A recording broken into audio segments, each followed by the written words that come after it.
It's Orioles baseball on Masson on a summer night here in Baltimore. Red Sox coming to town. The Orioles have won 2 and lost 6 against the Red Sox so far. However, both of these teams are going to be coming in with 2-game win streaks. Welcome, everybody. I'm Gary Thorne along with Jim Palmer. Orioles hope to make it 3 in a row and maybe take advantage of home field again. Yeah, you know how they do it. They won 2 in a row. They got good starting pitching from Simone. They got clutch hitting and very good work from their bullpen. A little undermanned today with Greg taking the suspension. But, again, they know what the formula is. They just have to do it against the team with the best record in the American League. Let's see what they did against Cleveland, the things that went right. We haven't had a lot of chance to talk about that. For Simone, it was 7 innings, only 3 hits, couple of runs, and 5 strikeouts. Outstanding job. The O's last 2 games, 7 doubles and 5 home runs. For Jones, RBI double. That one would come in the 8th inning. And Felix P.A. had himself a big ball game in the first win of the 2 as he picked that up in the 8th inning. The Orioles double play ball. Hendrickson got it off Travis Buck. He would pick up the win in the game. 1 hit over 3 innings, no earned runs. First back-to-back wins in over a month. And a big hit, Andino. He bunted one in, and he put one over the wall, a 3-run homer in the 5th inning. The ongoing problem continues to be, what about starting pitching? Well, here's another chance. I think a lot of people look at Brad Ferguson as a guy that, well, maybe should be in the bullpen. But to me, and you can look at his numbers from a starter, to me, this is a tremendous opportunity for him. His 1 win this year was a masterful shutout down in Tampa Bay. Yeah, he can't get lefties out. Well, they had 7 lefties in the lineup that day. So, again, he knows what he has to do.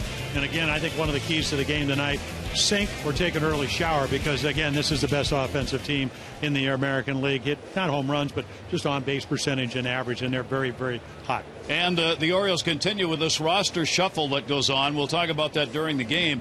But it's only because of that, really, that some of the starters like Ferguson are getting an added extra chance here this season. Yeah, and, and then good things down in the minor leagues that it's only in minor league. Mattis has pitched a little bit better. In fact, a lot better. He was a player of the week. Tillman's pitched a little bit better. So, again, it's an opportunity for Brad. Hopefully he'll seize it. Again, if he sinks the ball, he's got a chance to beat this team as good as they are. All right, Greg is going to be serving, along with Ortiz, the 3-game suspension. You take a look at the roster moves.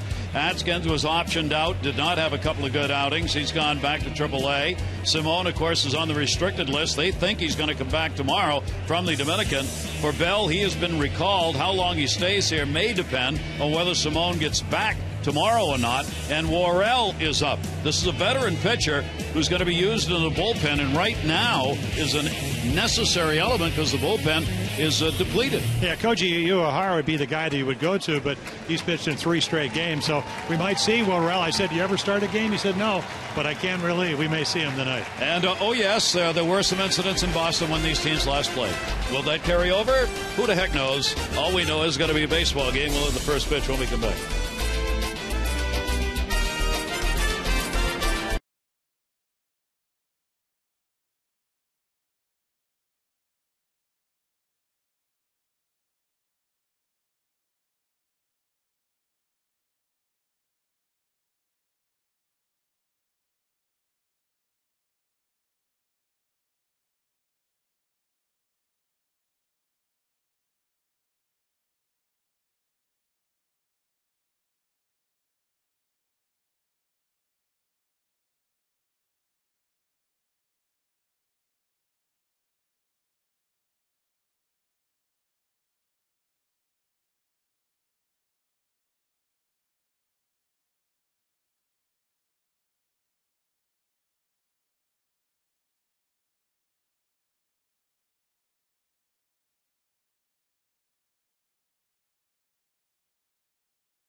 Orioles baseball on Masson is brought to you by Southwest Airlines. Southwest Airlines' new Rapid Rewards, unlimited reward seats, and no blackout dates. It is a summer day here in Baltimore. What's going to be a summer week if the weatherman is right? Take a look at our game time temperature brought to you by Train. Visit Train.com for an independent Train comfort specialist dealer near you. It's hard to stop a Train. Yes, 94, but the humidity only 36%. Gentle breeze, not much of it tonight, blowing out a bit towards left field when we have it blowing. Let's take a look at the lineup for the Red Sox brought to you by Southwest Airline. It's going to be Ellsbury in the DH role since Ortiz is out. Pedroia, Gonzalez, Youkilis, Reddick, and Crawford. Salta, Lamacchia, Drew, and Scudero. Kevin Youkilis this month on fire.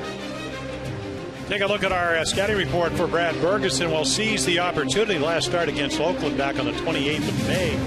It is a crunch time because, again, the one thing he doesn't do well, runners in scoring position, 385. So that number needs to come down to have success. And then when it comes to the Red Sox, outscored 32-13 in that 4-game losing skid up in Boston. So, again, maybe give them a chance to win. And, again, in that 4-game series, they average 8 runs a game. Obviously, many too much. So for Brad Bergeson, he'll try and get just his second win of the season at his first start since May 28 for him. He's been in the bullpen since. 2-3 lifetime against the Red Sox. And he will face Ellsbury, the leadoff batter, who has a designated hitter, has had only one at bat in his career. He's actually played in 4 games where he's been in the DH spot. That obviously came where he was either probably a pinch runner. So he's 0 for 1 as a designated hitter. In the leadoff spot, hitting at .310 with 13 home runs. Reynolds was in at third base. Hardy's going to have to hustle it. Nice pickup. Just earned the new contract money right there. Ellsbury's retired and 1 down. Let's take a look at the Oriole defense. P.A. Jones, Markakis, that's the outfield for the Orioles. Reynolds, Hardy, you just saw him make the fine play. Andino with the 4 RBIs on Sunday. Lee over at first. Wieters doing the getter. Matt B, the all-star for the Orioles. And it's Nissan's bottom line sales event, and we're laying it all on the line. Choose Nissan.com or go to your local dealer today or tonight or tomorrow, as a matter of fact. Or Wednesday. Yes. Yeah, Wednesday will be all right. They got air conditioning. They do. It's going to be warm. Exactly. The hotter it gets, the more you want to go. And here is Dustin Pedroia, a red-hot Pedroia with a 15-game hit streak coming in. The last series against the Orioles, 7 for 17. Youch. 3 home runs, 5 RBIs in that series. Shattered bat, ground ball. Andino's got it. Pedroia's retired. And there are 2 away, and as Jim was talking about, of some import with the first 2 outs of ground balls. Yeah, and again, you keep 2 of their guys, 45 stolen bases between Pedroia and Ellsbury. So you know the guy leading the world in hitting coming to the play now, Adrian Gonzalez. How do you negate his ability to hurt you? Keep the table setters off the bases, and you do it via the ground ball. League's leading hitter at 342. Leagues and major leagues leading RBI man at 77. 40 multi-hit games, more than anyone else in the National League. He is, I think, the MVP of the first half of the season in the American League, and he may very well have that title when all is said and done. He is having an unbelievable year in his first season with the Red Sox, and a 2-strike count on him. It almost seems like he's doing exactly what they thought he would do. And that's why they gave him $156 million, 7-year deal. Again, relatively young at 28. I talked to him at the All-Star game about Fenway and about playing there, and I said, how much of a difference has the wall made? He said, I'll tell you something, I don't think much about it. But what's happened is those fly balls in San Diego that were in a guy's glove in left field are now hitting the wall. So when I go that way, I get a base hit. What a strong inning for Brad Bergeson. He retires the side in order, gets Gonzalez on the strikeout. Orioles coming.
at home 24-24. Take a look at the starting lineup for Buck Showalter's 9.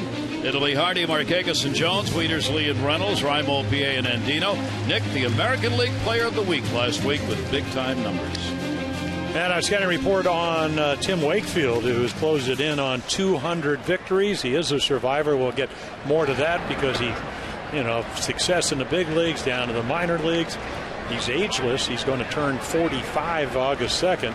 So again, I mean, he's one of my favorite guys that still pitches, oldest active pitcher or player in the major leagues.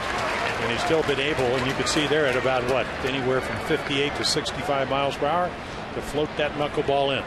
That's why players hate playing against him and hitting, because it can cost you a week of bad at bats. Boy, how many years when Robbie Alomar played for the Orioles, he would actually, being a switch hitter, he would bat right-handed. Didn't want to mess up that left-handed swing. 2-ball, 1-strike count. J.J. Hardy. The announcement made today, formally, the new 3-year deal for the 28-year-old. Up to $22 million. Leads the majors in fielding. The majors in fielding percentage. 4th in range factor. And he'll pull that one foul. And of course, he's having an outstanding offensive year. He ranks 5th among shortstops in OPS. The Orioles really have gotten so much more offense out of him, I think, than anyone anticipated. Yeah, and I think the defense has surprised people too. He's been that good. Great range, accurate, strong arm. 3-2 delivery, and that'll be put up in the air. Shallow center field. Reddick's playing center. He's got it, and Hardy's retired, 1 away. Here's Nick Markakis. Once he got hot, the flame has continued. Home run in 2 straight. Markakis has started launching the ball here with the hot weather and the ball carrying well. Nick comes in with a 10-game hit streak, and he's just piling hit streak upon hit streak. He has hit in 31 of 33 games. He has a .396 average since June 8. That is the highest average in baseball over that time frame. And it looks like against Wakefield, he's gone up even higher on that bat. He is one of the few choking up on the bat in Major League Baseball in this day and age, and you can see a lot of bat below the hands. And the knuckleball is in there for a strike, 1-1. Yeah, he said, number one, it gives him better bat control. He was talking down at the batting cage today about how he loves to play in the warm weather. Of course, he comes out of Atlanta. You don't have much choice in the summer down there, and hates cold weather. In the air to right field, pretty good wood on it, driving Drew back to the wall, and he'll have room. At the .373 mark, J.D. Drew puts it away. Take a look at our Nissan's defense. 3rd in defense in the American League. Crawford's back off the DL. Reddick can go get him. Great play last night in Tampa Bay. Drew in right field. And then Euclid, Scudero, Pedroia won a Gold Glove. Gonzalez, he can pick it over at first. And then Jared Saltalamacchia doing the catching. He's become a pretty good catch and throw guy under the tutelage of Gary Tuck, their catching instructor. Saltalamacchia throwing out 24% of ace stealers. Wieters on the other side at 45% coming into the game for the 2 catchers. Here's Adam Jones, 2 down, nobody on. Adam's got a 3-game hit streak. He is 3 for 13 off Wakefield, the knuckleballer. Last 3 games, 2 home runs, 6 RBIs for Adam to go with a .364 batting average. And he will foul that one off. And there you see the primary problem for hitters with that knuckleball, and that one hurt a little bit. It's trying to stay back. You have to hold the swing. You have to be patient to an extraordinary degree in order to get any kind of timing against a knuckleballer. And Wakefield will cross you up with a fastball every once in a while that goes maybe 75 miles an hour. Yeah, he used to get it up to 70. In fact, I saw him about 3 years ago strike out the side right here in Baltimore with 377-mile-per-hour heaters. It looks so different from the knuckleball, you just kind of get frozen by it. That'll be taken to third base. Going to get it short and through. Euclid and Scudero both made stabs at it, but Jones has got a 4-game hit streak with a 2-out single. That's one of those seeing eye varieties for Adam. Again, you can see it's not, the knuckleball is thrown with the fingertips, and what you try to do is not get any spin on it. Right there, Euclid looks like he's going to get it. The infield a little bit with the warm weather, a little bit quicker. That ball with a top spin. doesn't gain any speed, but it certainly doesn't slow down. And then that gets Matt Wieters, and as we mentioned, Wieters is not going to hit left-handed. Nope. Wieters is going to play from the right side against a right-hander. Matt is 0 for 4 lifetime against Wakefield. Now this is where Jones may run. You've got Wakefield on the mound with that ball that comes ever so slowly to the plate. Base stealers, though, only 4 for 7 against him. Yeah, I was asking Jared Saltalamacchi, I said, only 7 attempts. He said, well, Tim is very aware of guys running. And he said, contrary to some of the other pitchers on the staff. And he said, you know, I try to get my pitching staff to realize, isn't it a lot easier and better to keep him at first? So I think Wakefield, who, again, because of the lack of velocity, you've always had an ability to run. Got to be alive, of course, for the wild pitch with the knuckleball. Wakefield has delivered 8 of those this year. He has hit a couple of batters. That's not an extraordinarily large number of wild pitches. He's been both in the bullpen and as a starter. It's his 10th start and his 18th appearance. Without him, the Red Sox would be in real problems this season because of the pitching woes they've had with injuries. He's filled in, more than filled in. He's 5-3 as a starter. Well, that's part of that holding a runner. He could do so many things for you. And, you know, he's had as many, as 18 saves one year. He's won 17 games twice. Seems like he's always kind of on the bubble. What are you going to do, start or relieve? And, you know, again, you lose Dice K. Buchholz has been out since the 16th of June with back problems. Lester has the lat problems, apparently going to pitch next Monday. So, again, you need somebody. And look at those numbers right there. As we said, only a 2 away from 200. When it comes to the win column. 1-1 delivery, runner not going. That's going to be a base hit into left field. Bobbled a bit. Jones will stay. Crawford off the DL today and back in the lineup. And the Orioles get back-to-back 2-out singles here in the first inning. Well, that's why it was so important again to get Adam Jones, get that ball through the infield, brings Wieters up. You know, again, first time he's faced him hitting right-handed, and you talked about the timing. You could see him out in front, but Matt Wieters been hot, so he's able to stay through the ball long enough to get that single into left field. The Orioles get a chance to get on the board against Wakefield with 2 down. Here's Derek Lee. Lee will take it for a strike. Lee is 4 for 7. Lifetime off Wakefield. 235 overall, but only 149 with runners in scoring position. And he has had 67 chances with runners in scoring position this year. He will put that one in the air to center. Reddick going back and way back and still back, and it hits off the top of the wall. Jones will score. Wieters will score. It's going to be a triple for Lee and a 2-0 lead on a ball that just kept on going. And it's probably, and even though Reddick made the great play, because, again, if you've done your scouting report, the ball is flying with the warm weather here at Camden Yards. Ellsbury probably catches up on it because he doesn't give up on it. And again, Reddick just quite never ever gets a read. You think it might get out of here, barely stays inside the ballpark. Well, again, Matt Wieters, you can see him. There he comes rumbling around third base. There you go. So a triple for Derek Lee. And for Lee, his first of the season, and a big 2-out, 2 RBI triple for Lee. He's got 32 runs batted in. His first triple since 2009.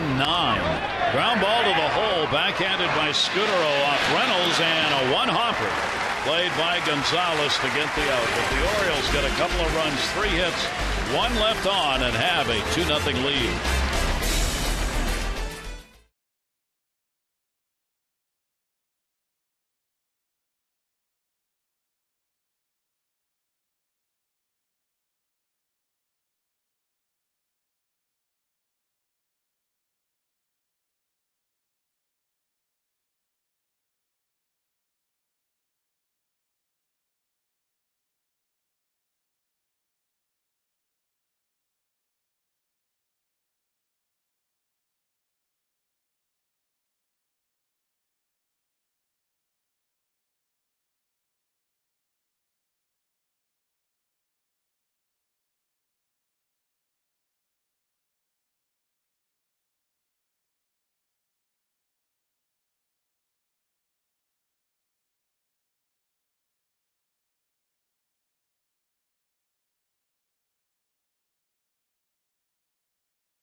for Brad Bergeson, it took only 9 pitches in the first inning, and more importantly, got the ground ball. Ellsbury helped from Hardy on that one. Pedroia to Andino, and then Gonzalez on the strikeout on a real good breaking ball. That's as good an inning as Brad Bergeson has had. Yeah, sinker to Ellsbury, slider to Pedroia, got him to reach, and then got ahead of Gonzalez and went under the strike zone. Maybe he watched Alfredo Simon pitch the other night, where he retired the first 9 batters. A little different team, even though the Indians can swing the bat on 30 pitches. Simon just the second of the Orioles starters in 30 days to get into the 7th inning. Pitch is going to be taken inside for a ball. Kevin Youkilis hitting .284, and Youkilis at the top of the pile here in the month of July in the American League. .370 batting average with 2 home runs in the month of July. That one got a piece of Wieters, and he'll check that good old mask. Oh. They wonder why they're worried about catchers and concussions. That's why. Because how many times in the course of a year does that happen? 1 ball, 1 strike count.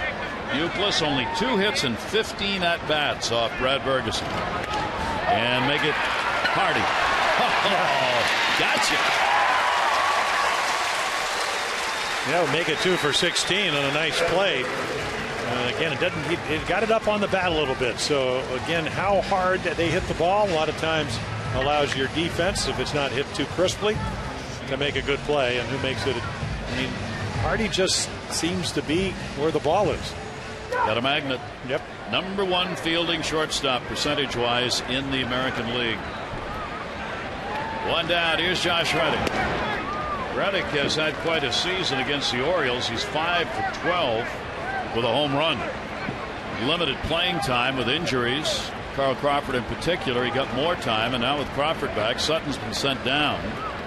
And Reddick remains because he's done a really good job, even though he misjudged that ball on Lee in that first inning. 0-1 delivery to him, and he'll lash that one back, and a 2-strike count. Reddick has not faced Brad Bergeson. Brad Bergeson here at home, 31 career starts prior to this one, and a .500 record, 11-11. His ERA at Camden Yards in his career is 4.6. And the 0-2 delivery on the way, up high with it, 1-2. He knows more than anyone. There you see the season numbers against the Orioles. Ferguson knows more than anyone that these chances are not going to continue forever. If he wants to be a starting pitcher, what he's doing right now is what he needs to do. Well, he's certainly capable of doing it. And again, we saw that in Tampa. We saw it at the end of last year. We saw it before the line drive off the shin. The first part of 2009 when he went 7-5, ERA of under 3.5 runs a game. And there's the perfect 2-seam fastball. You started at the hip with a left-handed hitter, and you catch the inside corner. Second outing against Boston this year. He was non-decision the first time around. Carl Crawford. Carl Crawford is back, and he hopes to be able to pick up where he left off. A very tough start for Crawford in the year, but prior to the hamstring injury, when he went out on June 18, he had been hitting the ball. He was hitting .316 with 4 home runs and 17 RBIs over a 21-game span before the injury. And that was kind of picking things up from a couple of months where he had not played well. Hit 155 the month of April. And then hurt that leg after the numbers you talked about, trying to beat out an infield hit. So again, a huge investment. Gonzalez for a lot of money, and over $140 million for Carl Crawford, coming off his best year ever down in Tampa Bay. Got a couple of games in at AAA Pawtucket, 2 games, and had a 1 for 5 there, and then they just want to get him back. So he's back in the lineup. 4 for 10 with a home run lifetime off Ferguson. That's another ground ball. The sinker is working, and Dino's got it in another solid inning as he retires the first 6 that he's faced. The Orioles have a 2-0 lead.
Looney. You take a look at the doubles leaders. Gonzalez on top. Ben Zobrist right behind him, though. And then Michael Young, Ellsbury, Kevin Youkilis of note. Look at the Red Sox on that list. Call today for the Luna Double. Get your second room of flooring free. Call 877-241-LUNA. Nolan Raimo will lead it off. He's the designated hitter in the ball game tonight. Vladimir Guerrero, of course, out with the broken bone in the hand. Suffered in the overall melee that took place in Boston over the series. And the Red Sox swept and players got thrown out. Yeah, that happened Sunday after the fracas between Gregg and Ortiz. Francona did not get thrown out, but Showalter served his one game. And Reimold out in front of that knuckleball down the left field side. Crawford. Foul territory, we put it away. And one away in the second inning. So here are the players doing their time. David Ortiz, Kevin Gregg, the primary combatants in that series in Boston, each with a 3-game suspension, reduced from 4 to 3. Both begin serving it tonight. No decision yet on Michael Gonzalez as to what's going to happen. He is suspended, but has appealed it, and there's been no further word, so he's still available. Yeah, and they would not be serving those suspensions simultaneously. Then you'd be down to 23 players. It wasn't really, I mean, it's kind of ill-advised what Michael did. I mean, because it didn't serve any purpose. Didn't even hit him. I mean, if you're really threw it behind him the next day. Of course, Reynolds had been hurt and hit that day. Same with Guerrero, broke his hand. And the starter, Kyle Weiland, who's going to pitch tomorrow night, is the one who hit Guerrero on the hand. He will start against Jeremy Guthrie in the game tomorrow. PA watching the knuckler, and it's low, and the count goes to 3-0. Did not do that game, but it certainly watched it at home, and that was Kyle Weiland's major league debut. He wasn't trying to hit anybody. It's just that he did. It just happened after what had transpired in the first 3 games. Here's the 3-0 delivery on the way, and PA with great patience is going to draw the walk. And that's your fastball at 75 miles per hour. That's the first walk surrendered. Comes with 1 away. Orioles Red Sox continue this 3-game series tomorrow, 7:05. And every Tuesday is Ollie's Bargain Night, presented by Ollie's Bargain Outlet. All upper reserve seats, only $9 in advance. For tickets, 888-848-BIRD to go to Orioles.com. And much like NASCAR racing, make no mistake, good crowd on hand here tonight. One of the reasons is they're hoping a brawl breaks out. Pitch will be taken inside for a ball. I would suspect tonight, no. Tomorrow night, we'll see. 1-0 count, 1 down. Robert Andino. He's gone 6 for 21 against the Red Sox this season. There goes PA. Straight steal. Throws a one-hopper. Oh! Got him. What a play by Pedroia to get the tag on. Well, again, how quickly do you get the knuckleball at about, what, 65 miles per hour? Slide step. And well, I don't know why PA is looking, because when you look, he never got to the bag. Again, did not get a good jump. For some reason, did he think it was a hit and run? Well, if it was, Andino missed the sign. So, again, now 2 out of 4 when it comes to stealing bases. But a very nice throw. Very quick release by Saltalamacchia. Had he had a good slide, he would have been in. Yep. But Pedroia gained the extra second when he pulled up short on the slide and had to make that second push to get in. Robert Andino will take it to center, and he's got a base hit. His first hit against Wakefield, only a couple of at-bats against him. And the Orioles have a runner on with 2 down.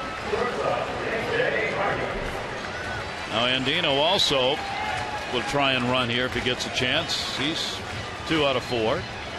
Well, if you look down at the infield, again, a lot of humidity here, high humidity, temperatures in the mid-90s. It looks really wet. It almost looks like you had a little rainstorm, which we didn't have. Here is J.J. Hardy hitting at 277. Hardy, knuckler is in there. Hardy's 1 for 4. Lifetime off Wakefield. And the Orioles now with 4 hits against him and the 2-0 lead in the ball game. Outfield playing him to pull. So's the infield.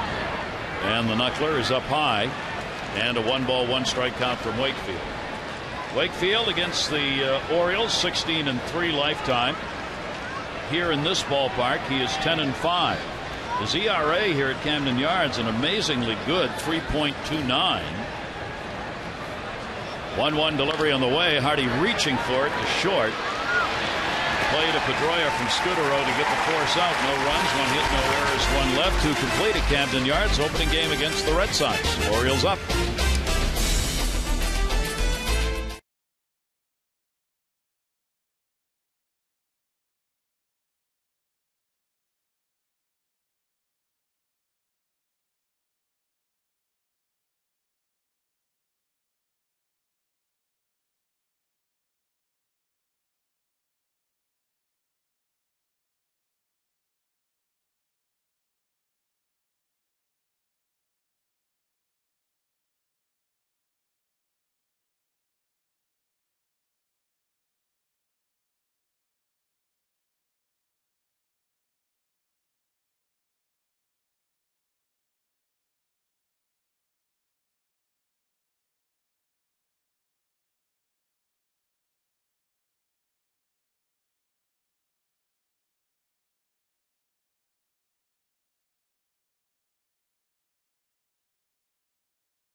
Contestant for our game, Chris McGavero from Frederick. For every double play, the Orioles turn. Chris, you're going to win $1,000 from the Maryland Lottery. See how you can enter. Great scratch-offs for a chance to win. See how you can get maybe the $1,000 for double play or other great prizes. Just go to mdlottery.com/double play. Chris, good luck. Some very high clouds, but it's a rather still summer night. We started at 94 degrees for our ball game. Orioles hoping that the heat of their offense continues here from the Cleveland series over into this one. It'll be tough to do against Wakefield. And the pitch is a strike taken. Orioles had a great series against Cleveland. Jared Saltalamacchia hitting .243, 6 home runs, 24 RBIs. Saltalamacchia sends it to center field. That'll send Jones back. Warning track wall, and goodbye. Home run.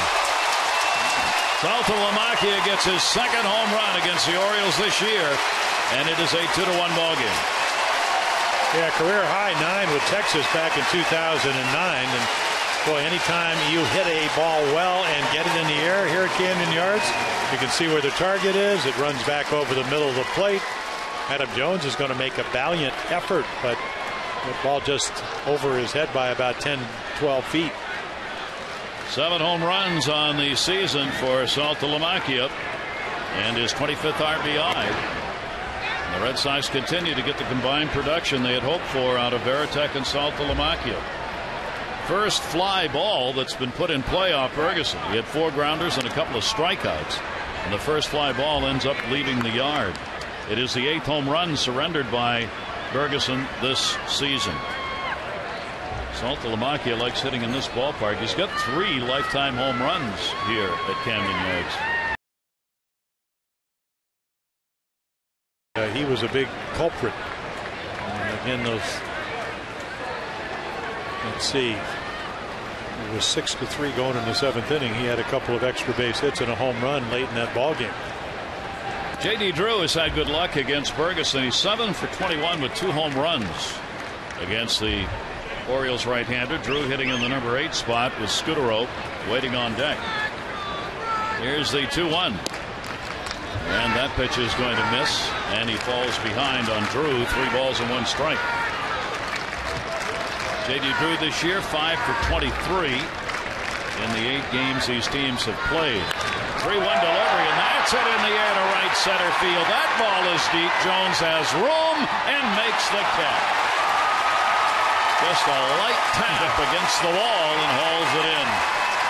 Well, again, if you're Brad Bergeson, you know what counts and where you want to stay out of, and that's the middle of the plate. And there's Jonesy making it look pretty easy. Boy, he had a nice swing at it.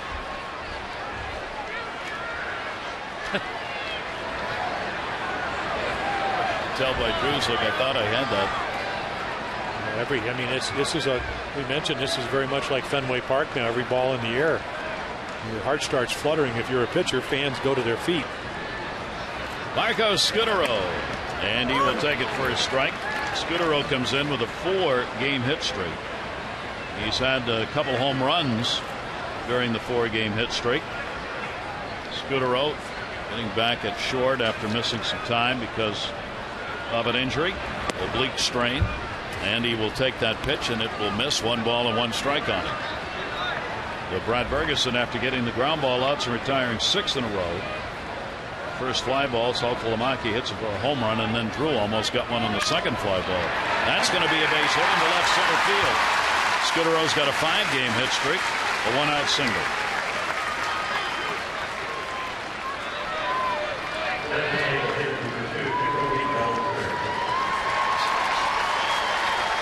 That'll send Wieters out to the mound to have a word with Brad Bergeson. Well, again, if Brad Bergeson is going to start and pitch at this level, he has to make quality pitches. And we've seen when he does that, he has gotten them out. You can go back to the first inning, you can go back to the second inning, and then all of a sudden, ball in the middle of the plate to Saltalamacchi.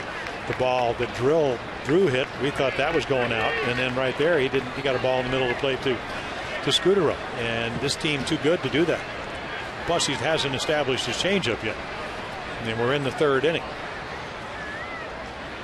And that's going to be taken down the left field side. PA coming over. Ellsbury's fly ball. That's going to be foul. No chance on it. And the leadoff batter is the DH. Will come back. There you see through the lineup. First time, second and third. That second time, and that's where we are now. Has been a tough one. Jacoby Ellsbury, a 26-game hit streak against the Orioles. He has hit .457 this year against the Orioles coming into the game with 1 home run. The 0-1 delivery to him, and that's going to miss. Mark Reynolds is in at third base because of Ellsbury's speed.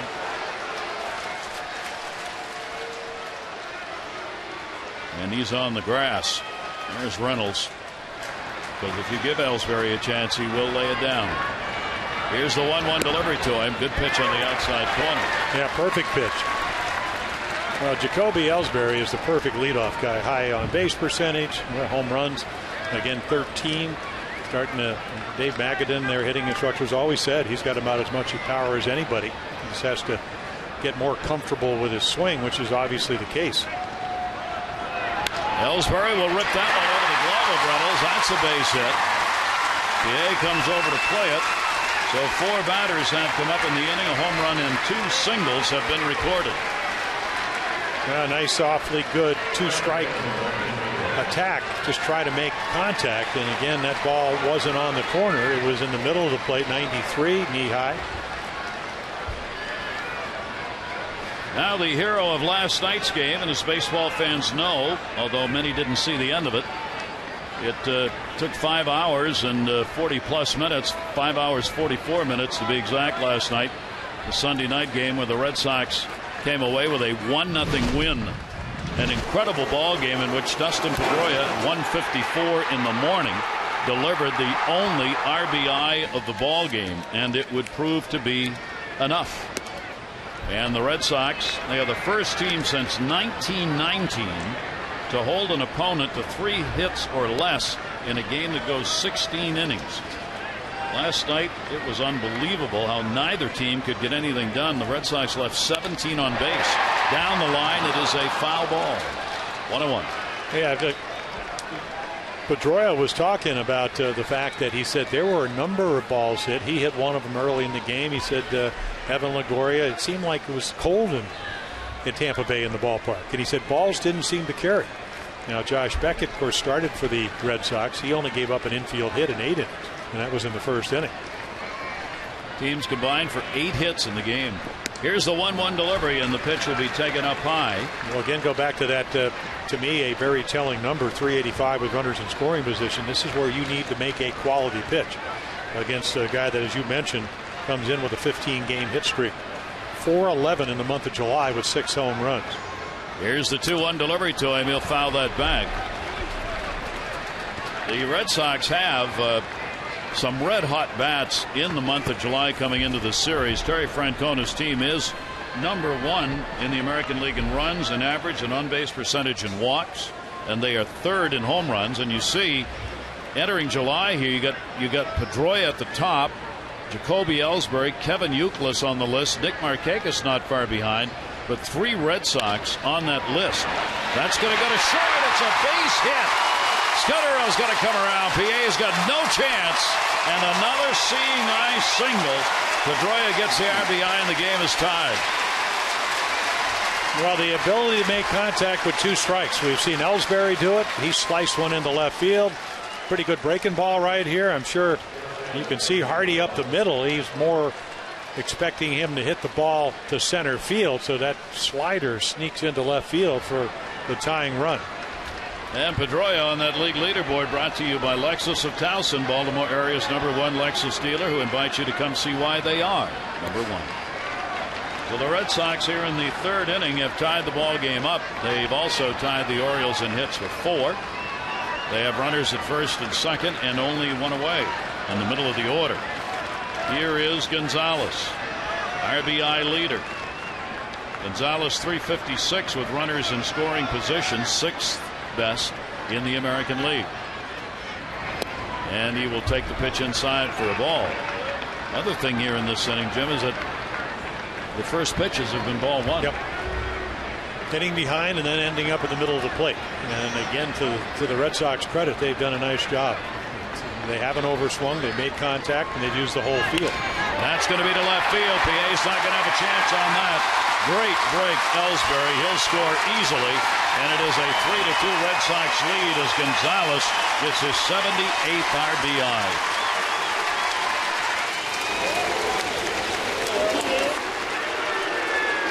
Well, again, this is what he does well. You made such a great point. I think Theo Epstein and the whole Red Sox organization knows, and there's Ellsbury with great speed. You know, got that great secondary lead. 1 hopper to your left fielder and you score easily. That tells you not only does he have speed, but he's a good base runner. But again, they went out and got Gonzalez because they knew it would translate in Fenway Park. I mean, how many, if you think of Freddie Lynn, if you think of Carl Yastrzemski, if you think of Wade Boggs, they don't have the strength maybe that, or other than Yaz, that Gonzalez had, but the natural ability to hit the ball the other way. And right here, Rick Adair trying to figure out how are we going to stop this bleeding. 6 in a row retired by Ferguson through the first 2, and then here in the 3rd inning, Saltalamacchia led it off with a homer, the only out, the fly ball by Drew, and then 4 consecutive singles have followed.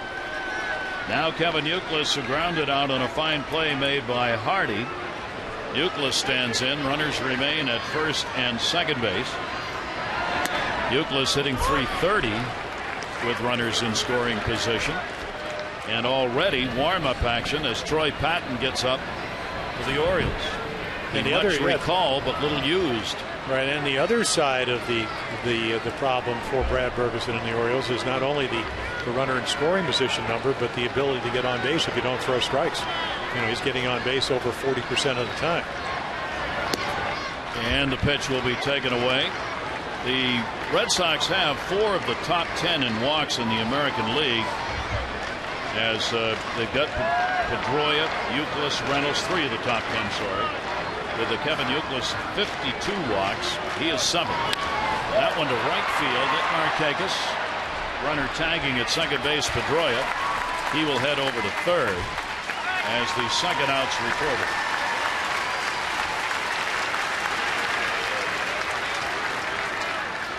So a chance for Ferguson to get out of this with 2 down and runners at first and 3rd.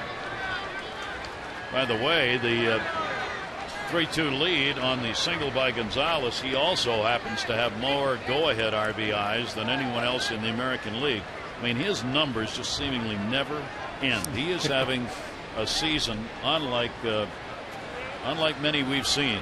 If this continues, even if it stopped right now, he'd have a full season's worth of numbers. Here's Josh Reddick, and Reddick a slow roller. It's going to be fair. Lee's got it. He'll wait for him and put the tag on. So the Red Sox will pick up 3 runs in the inning and go on top by a score of 3-2. They leave a couple on.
Baseball on Masson is brought to you by Southwest Airlines. Southwest Airlines' new Rapid Rewards, unlimited reward seats and no blackout dates. So the Orioles will turn to their offense again, down 3-2 as we go to the bottom half of the 3rd inning. Nick Markakis coming to the plate against Wakefield. He's got the lead now and will take the pitch for a strike. The most extra base hits in a series, the Orioles against Cleveland had 20 over the weekend. The Red Sox have the high of 25 against the O's. The Rangers 21 against Boston. And then the Orioles third. So the Orioles hoping those extra base hits they were able to put together, particularly in the last 2 games against the Indians, that they can continue that. But Buck Showalter knows against the knuckle that can be hard to do. That's called getting around on a ball and fouling it off. Well, again, 65. So again, what do you try to do as a pitcher? You try to destroy the timing of the hitter. Just 65 is slower than you're ever going to see almost all year long. And then the other part of it is the knuckleball doesn't stay in one place when thrown properly. 1-2 delivered to Markakis, and that one floated. Whoa.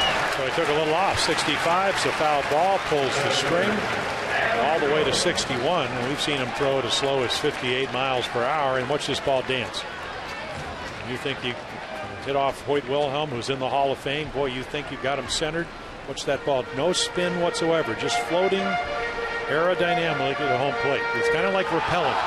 You throw it, and then you hope it moves.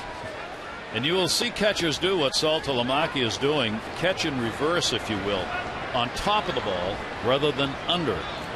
You almost have to, because you'll see Saltalamacchia at times will be not in the typical catcher's crouch. He'll almost be up a little bit. It gives him a wider body position, and he's using what really is a first baseman's glove. It's a catcher's mitt, but it's like a first baseman's glove, so he's got some room in the webbing. Foul back by Adam Jones, and a 1-ball, 1-strike count.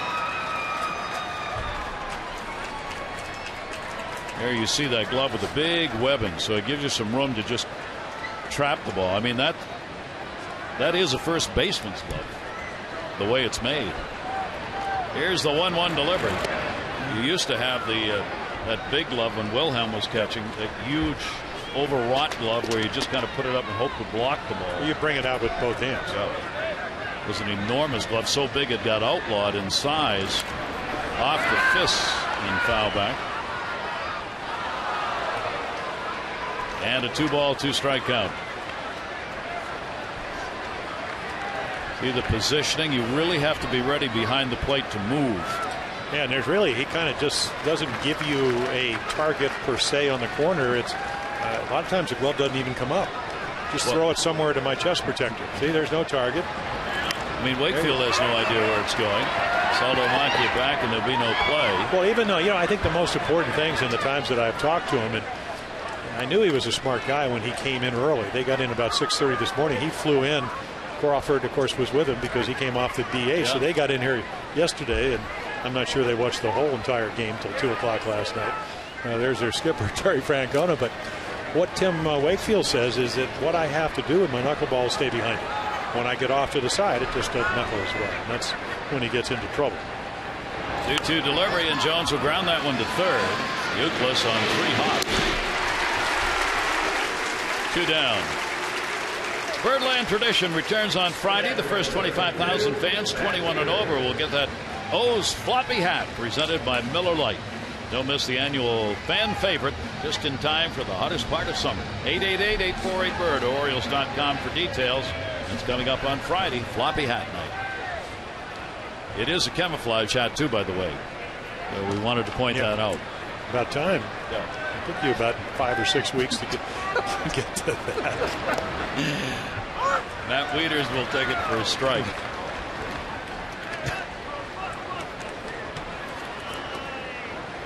Take a look. See, there's the first baseman's glove being worn by Gonzalez, Adrian Gonzalez, the catcher's glove.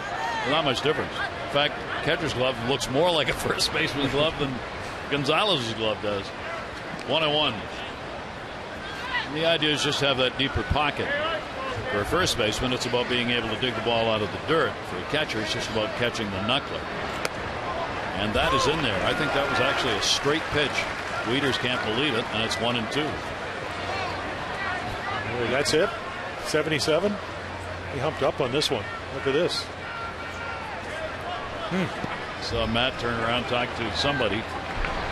There's the knuckler to go to second. Pedroia perfectly positioned and gets the out. And the Orioles are retired in order. We've completed 3 here at Camden Yards, and it's 3-2 Red Sox.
Only 3 innings, but it's the double story for Brad Bergeson. Started out retiring 6 in a row, getting ground balls, getting a couple of strikeouts. Then lo and behold, the 3rd inning came along, and Salto Lamacchia started it out with a long ball. And after that, there would be 4 consecutive singles with a couple more RBIs, Pedroia and Gonzalez. Yeah, again, the ability to make good pitches early, bad pitches in the 3rd. And of course, they come up with 3 runs and then some pretty good at bats by the Red Sox. And again, they do lead the world in runs scored. Here is Kyle Crawford, the only member of the Red Sox not to hit in the 3rd inning. He grounded out his only time up. Both teams with 2-game win streaks coming in. The Red Sox a 1.5 games up on the Yankees in the East. Orioles 18.5 out are 38-54. Crawford at 242 on the year, 6 home runs and 31 RBIs. And he fouls that one off the mask. Well, you talk to all the Red Sox, it's about getting healthy. And of course, Crawford, they didn't give him the big contract because they didn't think he was, with his track record, not be able to live up to it. And a lot of times you just have to try a little bit easier. That's hard to do, especially when you're trying to make a good impression. Joe Madden had some great comments in a Globe story about Crawford and about how he'd always been a great second half player, but also about how much that artificial turf at Tampa took out of Crawford's legs, and how Madden thinks it may be one of the reasons they were willing to let him go and not try and spend the big money is because they think that turf really did a number on him. Yeah, that, and they have some young players. Desmond Jennings, they're hoping, is going to come up, and there's $142 million for a small market team like Tampa Bay. Unreasonable. That's going to be a base hit up the middle. So Crawford is on with a base hit in his return from the DL, 1 for 2 in the ball game. Take a look at our game flow, sponsored by Hankook Tires. Be one with it. Hankook Tires. A big inning for the Red Sox. 3 runs on 5 hits to take the lead after the Orioles had a big 2-out triple by D. Lee in the first inning to get their 2 on the board. Saltalamacchia, his 7th home run, and he drove it. He is now 4 for 13 against the Orioles this year, with 2 of the 4 hits being home runs. 247 overall, 25 RBIs. Talking about Red Sox injuries, as Jim said, trying to get some of their pitching back. Buchholz is not ready to go. That lower back is acting up again. They have no idea when that's going to happen. Lester is ready to go on Monday against Kansas City. Bobby Jenks, the relievers, on the DL for the 3rd time, has not had a good year. Randy Williams has been called up from AAA, working out of the bullpen. He's a veteran who's 35 years old, but he's done a great job at AAA. So Terry Francona's roster has jumped all over the place. For a team in first place, kind of unusual to have that many changes. Yeah, I think they'd like to get Buchholz. Lester, as we mentioned, will pitch on Monday. I talked to him after his bullpen stint. Buchholz was going out to the bullpen or just doing some, tossing and so forth. So he's here. But again, at the end of the day, they need to get healthy as they get down into September. The amazing number that they've been able to put up this year after that 1-8 start is that they were able to beat the Yankees 8 out of 9 games. Yep. Still have 9 left with them. And a bunch with Tampa Bay. It may be last man standing in the American League East, or Tampa Bay coming around the corner healthy while the Red Sox and Yankees fight off injuries. Well, I was listening a little bit to the game last night when I got in, and I think the Rays have like 13 games against the Red Sox and the Yankees in September. Yikes. And they have pretty good pitching, but then again, so do the Red Sox. And the Yankees, Philip Hughes came back, pitched very well. So they're 18-game winner, back on track, so to speak. And then, of course, they always have Sabathia up in New York. 1 ball, 2 strike, runner going. And that'll be popped up. Shallow left field. PA's going to have to make this play. Diving, nobody's going to get it. That'll be a base hit. Stopping at second base, Crawford, because he had to wait. And into the Bermuda Triangle it went. And I have no idea why he dove for it. He didn't get a very good read on it, which has been the case lately. We're only seeing the aftermath, and right there, maybe it's just sliding not to run into J.J. Hardy. You can see right there. I mean, actually Mark Reynolds, who's going to try to, it's kind of like a fumble recovery. And Brad Bergeson saying, what do I need to do? I mean, that ball was in the air a long, long time. Left field continues to be a problem for the Orioles. Well, that's why Matt Engel's here. Yep, Engel's getting a shot. A couple of games in the minors, and his first game in the majors is in left field. Just not getting it done out there. Reimold, of course, will continue to get his chances. So that's 7 hits now for the Red Sox. Runners at first and second, nobody out. And here's J.D. Drew. And those are the kind of plays that tend to get lost in a ball game. We'll see how it plays out here. There's Engel. You kind of forget about the play not being made, but you make it. You got a runner at first, 1 down instead of first and second, and nobody out. 1-0 delivery, and Drew foul tips that one into the mitt. J.D. Drew flied out to center field. Deep fly ball. He thought he had a home run in the third inning when he drove it. He is 5 for 24 against the Orioles this year. Adam Jones went back and hauled it in right up against the wall. 1-1 delivery. Check swing, but it's in there anyway. 1-2. He's not on the most favored guy list with the Red Sox. Their right fielders hitting .219 with 10 home runs, 41 RBIs, which really aren't that bad of numbers, but compared to the other positions, they're not what they want. 1-2 count. Drew will take it, and he's gone. Right down the middle. So a guy struggling, and again, watch this pitch. The target outside, ball right down the chute, and for some reason, this gives you an idea of J.D. Drew, who's known for his ability to discern a ball from a strike, takes a ball knee high and thinks it's inside. That tells you how he's seeing the ball or not seeing it. Waiters with a sign for the infield is Marco Scudero, the number 9 hitter. Scudero a single, scored a run in the third inning. 5-game hit streak for him. He is now 7 for 23 in his career against Brad Bergeson. Against the Orioles, you see some pretty good numbers. First and second still occupied. Good heater by Bergeson. He just blew that one by him. Bergeson trying to get big outs. Red Sox have had the leadoff man on 2 out of 4 innings. Bergeson has done a pretty good job of not having that happen. 73% of leadoff batters retired. 0-1 count. Andino holding Crawford close to second base. And that's a strike on the outside corner. And Scudero takes a long look back at Chris Guccione, the home plate umpire. Yeah, Guccione's done a nice job. He's making you throw the ball over the plate. He's established his strike zone behind the plate as an umpire. You may not like it, but that's what it is, and he's been consistent with it. 0-2 the count. Crawford and Saltalamacchia on base. That's going to go to Lee right through his legs. Crawford's going to come around to score, maybe throw to the plate. Not in time. Crawford just kept on going. Lee had the runner crossing in front of him. No excuses, but it may have cost him a look at that ball. That's certainly a distraction, but this is a play that he usually makes right here. Pretty good pitch, gets him to reach. Could have been, and there's just no reason. I mean, there is the runner. He makes the move, probably didn't get a good view, right through the wicket.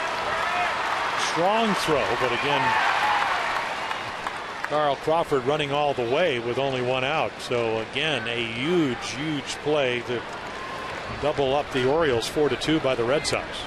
That is an error charged on Lee, and Bergeson can draw no breaks in addition to setting some pitches up after he got behind in the count in that third inning, and it's now 4 runs on 7 hits as Lee commits the error. That's the first one the Orioles have committed error-wise in 7 games. They were tied for 8th in defense in the American League coming in and had gone 6 without an error. 4-2 Sox on top now, and top of the order. Jacoby Ellsbury a single, and he is grounded out. First and third. And the pitch is outside for a ball. You can see Brad Bergeson trying to establish that changeup. Threw one to Saltalamacchia. They're all running off the plate. And again, this is a situation you need a pop-up or a strikeout. Double play, not that easy to turn with Ellsbury's speed. Not particularly deep. Runner tagging up. Saltalamacchia not fast. He's going to go. Piet's throw. It's going to be all the way through and not in time, and the runner will go to second as well. Sac fly for Ellsbury, and a 5-2 lead. Well, the good teams cut the ball off because you know there's no chance to throw him off and take the out at second base. So Ellsbury does what he's supposed to do. He gets the ball in the air. PA with no instincts whatsoever in left field. He's just going to throw it. They don't cut it off. If they cut it off, they take the out at second. You can go grab your bats, and you're only trailing by 3. It's just not good baseball. Nope. So the Orioles not helping their cause in this game, and down to second base. Scudero, the RBI picked up by Ellsbury, his 52nd of the year. Puts a runner in scoring position with 2 down for Dustin Pedroia.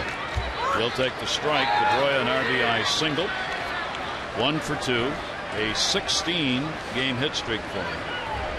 He's now hitting .325 against the Orioles this year. And to short. Hardy's got that one. And Pedroia is retired.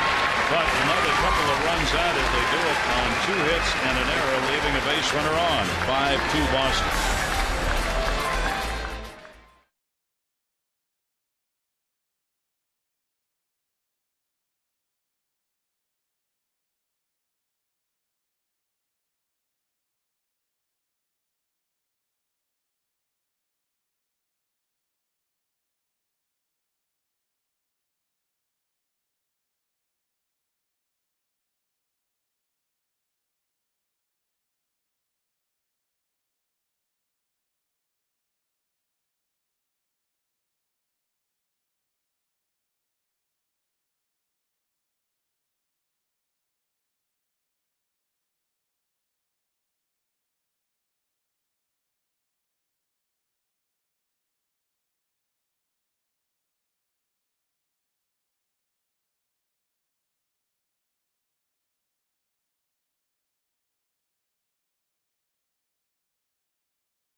That every Monday and Thursday, the home games here at Camden Yards feature a great chance for you to meet some of your favorites as the Alumni Autograph Series is underway Monday and Thursday. Former O's coaches, players, they'll be there signing at the Masson booth, Utah Street near Gate A. It opens 90 minutes before the first pitch, stays open until 30 minutes before game time. Al Bumbry, Joe Orsulak, Calvin Maduro, all on hand tonight. So we hope you'll join in. Remember that on Monday and Thursday. Here's Derek Lee. Those runs, by the way, unearned in the 4th inning. 2 runs, 2 hits, an error, 1 left, and both runs unearned. Wakefield's pitch will be taken outside. Lee had the big triple, good for 2 RBIs in the first. His first triple in a couple of years. Ahead on the count here, the 2-0 delivery. And that'll bounce away off the back of the glove. 3-0. For Wakefield, he has appeared against the Orioles a couple of times this season. He had a scoreless inning out of the bullpen on April 27. 1 start against the Orioles and was non-decisioned in that one. Last time he started a game here was back in 08. Gave up 2 runs in 7 innings and was non-decisioned in that game. 3-1. That's going to be popped up right center field. Drew will put it away. Well, the weekend has come and gone. A little Sunday in the park for Daniel Hudson of Arizona. 5-hit complete game against the Dodgers. He's 7-0 with a 3.04 over his last 12 starts, the longest current streak of consecutive starts without a loss.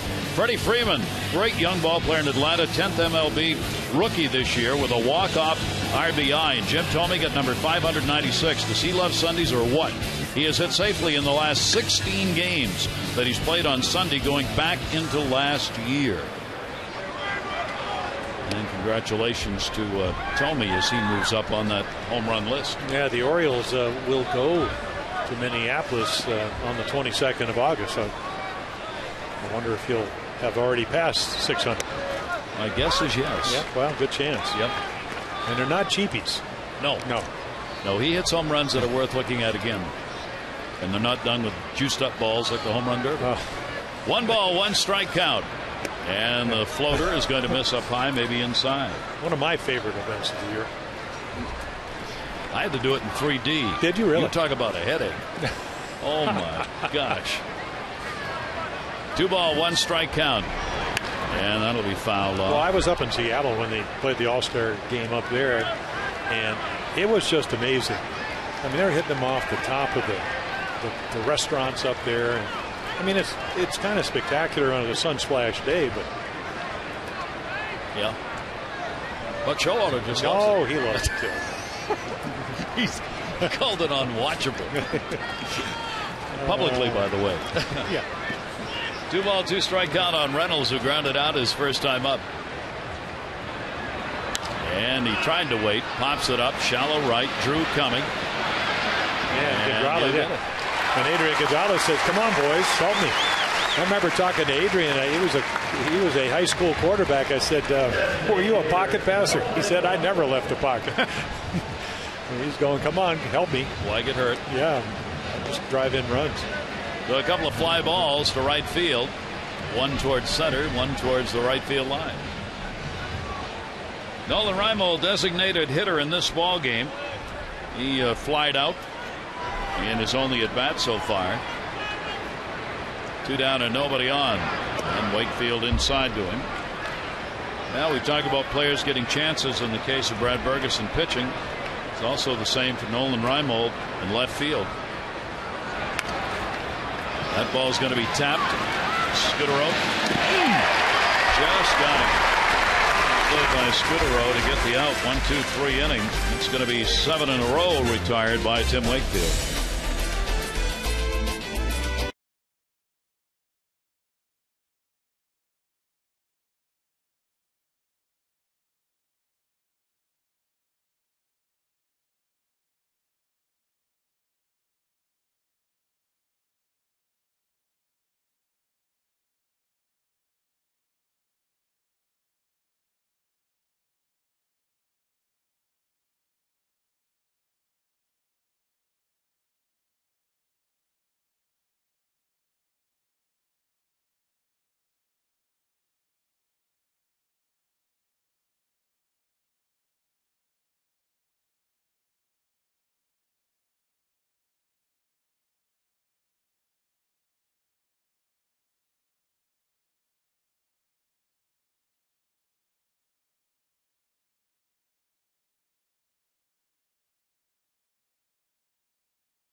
Brought to you by Verizon Fios. Switch to Fios, a network ahead. To learn more, visit Verizon.com/get Fios.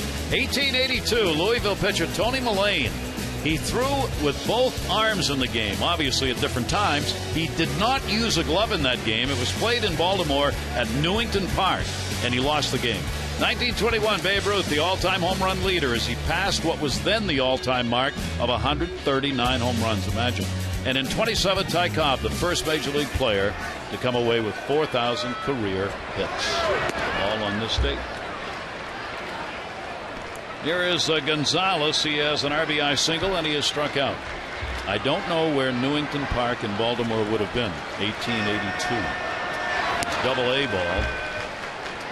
By asking that, I'm sure someone is going to come here in the next half inning and let us know. I would like to know.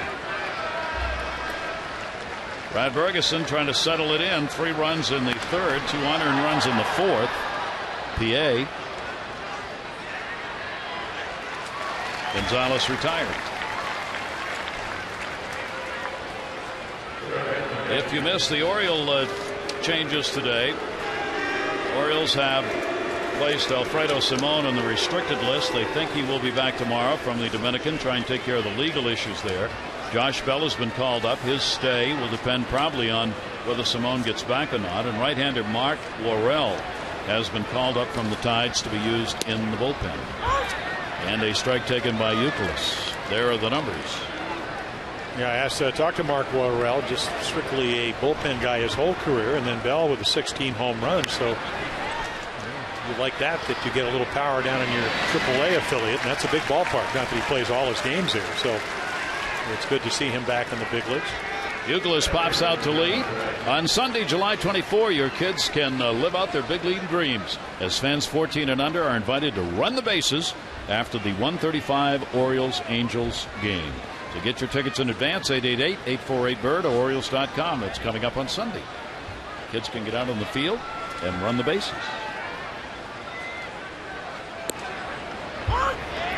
And taken for a strike. Don't forget, Game 3 of this series is going to be a 12:35 start on Wednesday.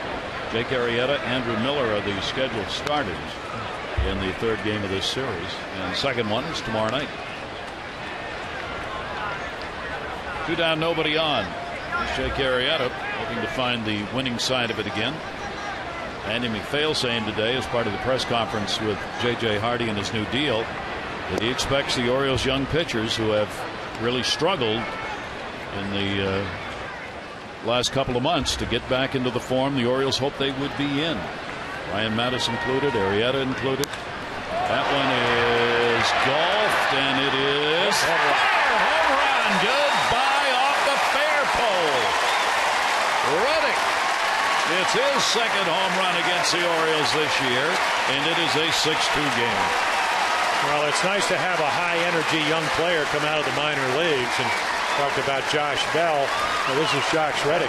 Hit 14 of them down at AAA. Hit 351 the second half at AAA after really struggling last year. And right here, it just takes a low changeup or slider and hits it off the fair or foul pole, whatever you want to call it. It's another run for the Red Sox. 4 home runs in 27 games that he has played in since being called up. He could go get him. He hasn't learned how to be a real good base runner yet, but Reddick's a high-energy guy. That ball hit high in the air to right center field off the bat of Crawford, and Jones is there to haul it in. So the home run by Reddick adds to it. It is a 6-2 Red Sox lead.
Well, we saw good early, then we saw a series of bad pitches, then we saw bad defense, and we just saw a breaking ball trying to use all his pitches, but he just got it.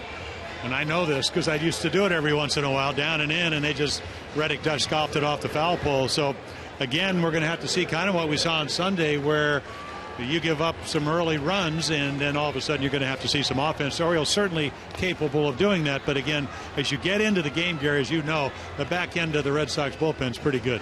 And for the Orioles, the defense, 6 straight games in which they'd not committed an error, had been a strong point for them all year, Jim, and then all of a sudden started falling by the wayside. Yeah, I think what happens is I think you press a little bit. You know, you're trying to be you know your starting pitching's not pitching the way you'd like. You think you need to make the play where you really need to slow down and get one out. You don't get any, and then it just kind of snowballs. 2 of the runs are unearned in the ball game, and Felix Pie will lead it off.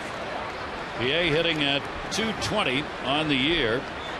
Pie drew a walk and was caught stealing in his only time up. He'll be followed by Andino and Hardy, and that is a strike. Tim Wakefield, 1 ball, 1 strike.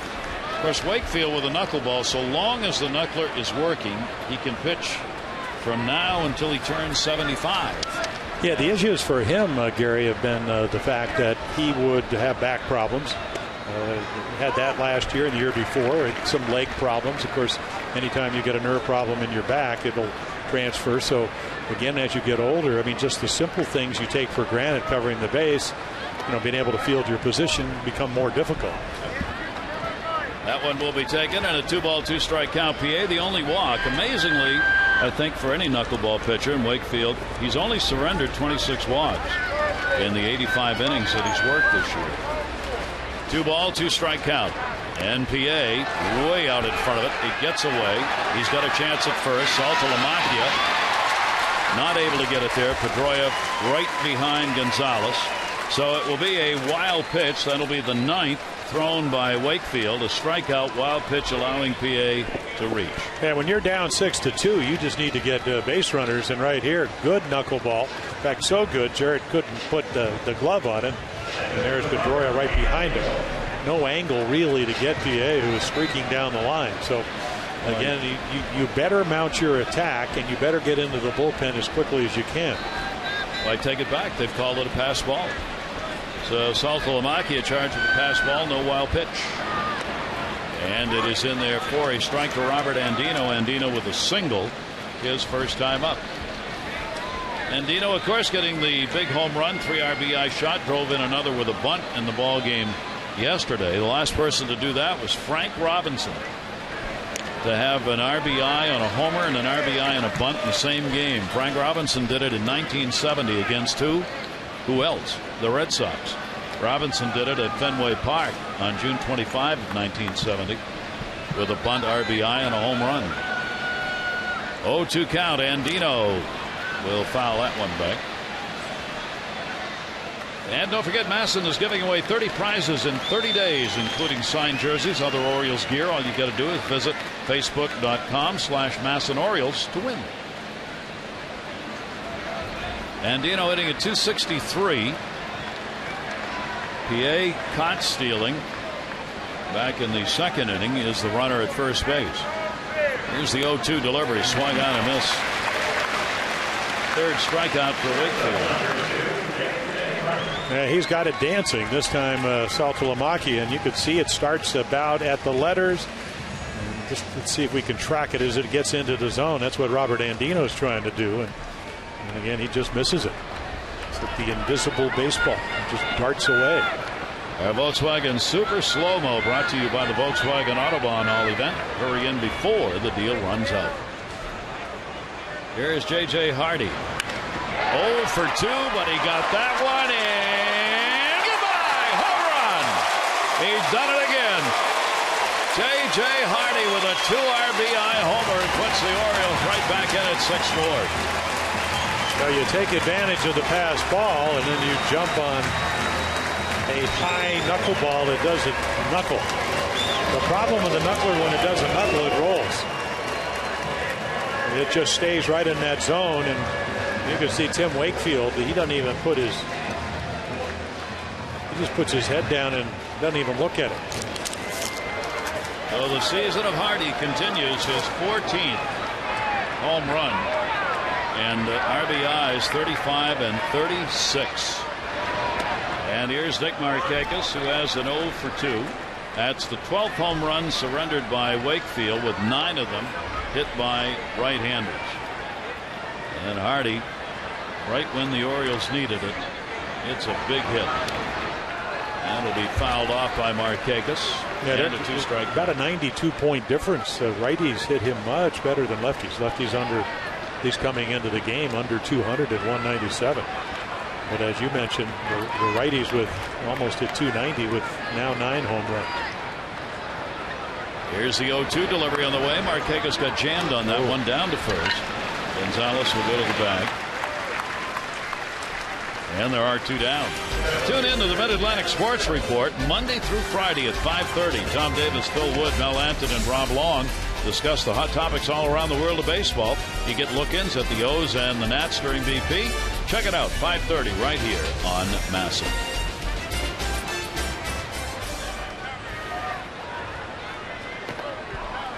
Adam Jones, a single, and he's grounded out. He scored in the first inning on the triple by Lee. Adams got a 4-game hit streak going. Orioles now with 4 runs on 5 hits. Red Sox 6 runs on 8 hits. 2 of those 6 runs, though, are unearned. 0-1 delivered to Jones. Whopping cut. That ball took a left turn. It looks so simple on television, but again, you go back and look at this ball. Watch this ball. It just goes, completely away. And again, the knuckleball, watch it dance. It appeared to be on the corner and then veered about a foot off the plate. And there's another one. This time he decides the better of it and does not go chasing. And a 1-ball, 2-strike. Wakefield came to the big leagues in '92 and had great success. The next year he went 6-11. Then he went to AAA, and he was 5-15 at AAA. There's the knuckler, and that's going to be fouled away. He led the league in home runs, walks. He once hit 5 batters in a game. The Red Sox signed him. They paid the Niekro brothers, the late Joe Niekro and the Hall of Famer Phil Niekro, to work with him. And he's now been with the Red Sox for 17 years. I'm getting there because I broadcasted his first game. Really? In Pittsburgh. Yep. Here's the 1-2 delivery on the way. Jones got one to go after right there and fouls it back. But you are so surprised when he throws anything straight or a knuckler that doesn't move. You almost can't get on it.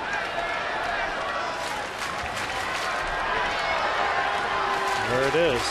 Again, every pitch you throw, you try to make it turn. You put backspin on it, side spin, top spin to get on it, and the knuckleball, you just want it to float up there.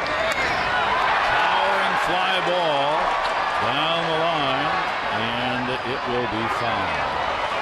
And the distance, not the direction. That is a great shot. That super slow-mo shot, that's a thing of beauty. It's an artwork. And you watch that ball coming to the plate and not rotating at all. Well, those are the good ones. Wow. The bad ones rotate, and they're the ones that get hit. 1-ball, 2-strike count on Jones. Adams had 12 of his home runs here at home. He had 9 of his home runs last year at Camden Yards, and already has picked up 12 home runs in his home ballpark this season. 1-ball, 2-strike count. And another one, way back left field. They're just turning and watching. Goodbye, home run. It's a 1-run ball game.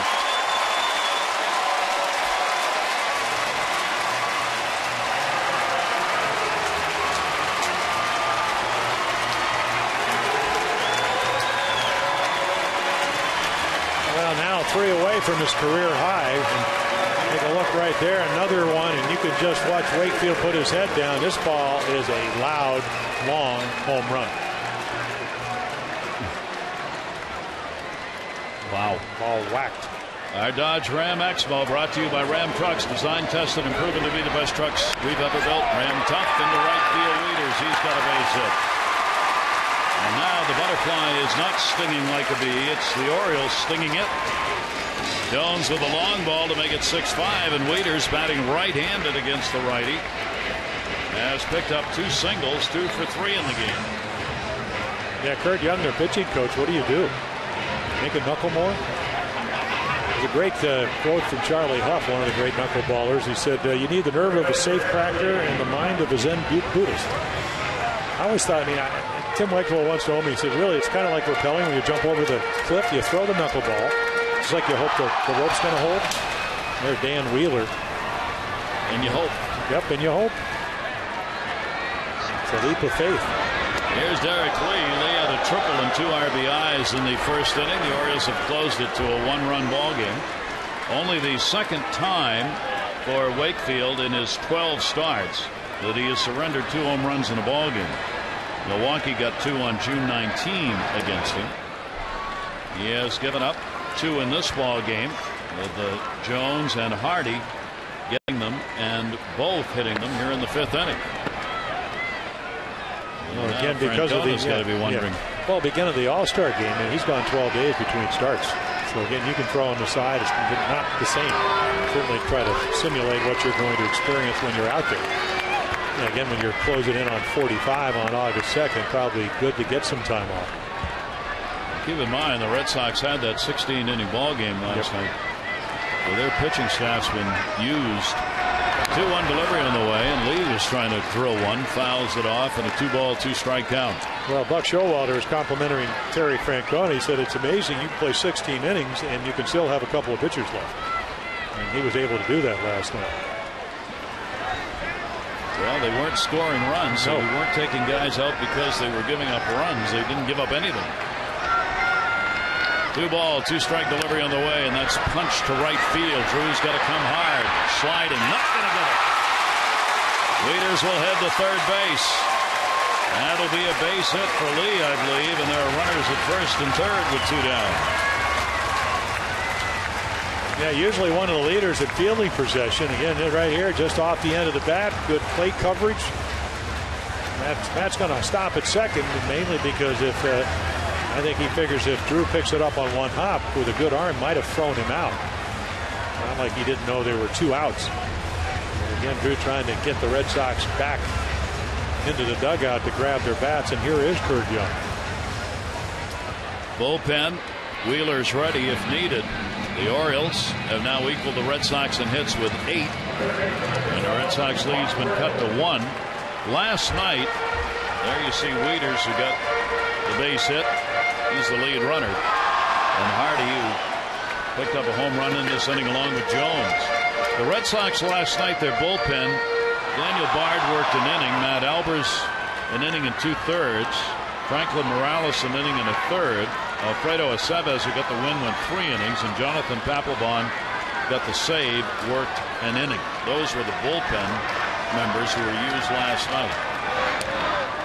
And the knuckler is going to miss outside, so Wieters will get as far off third as he can, hoping Wakefield will bury one, and he might be able to score that tying run on a wild pitch. And of course, with Mark Reynolds up there, you're one swing away from a 3-run home run.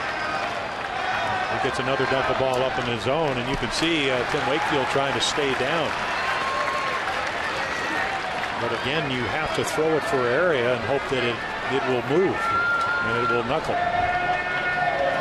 2-0 count.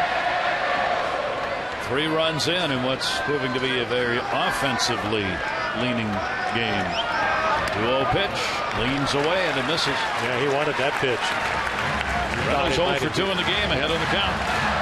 It almost looked like it was a fastball, but right at the last minute, there's the knuckle. It just stayed inside enough. Mark Reynolds, who has been the leader for the Orioles in walks, 51. He is 9th in the league. Taking, and he's on. Bases loaded. Ball gets away, but not far enough to advance.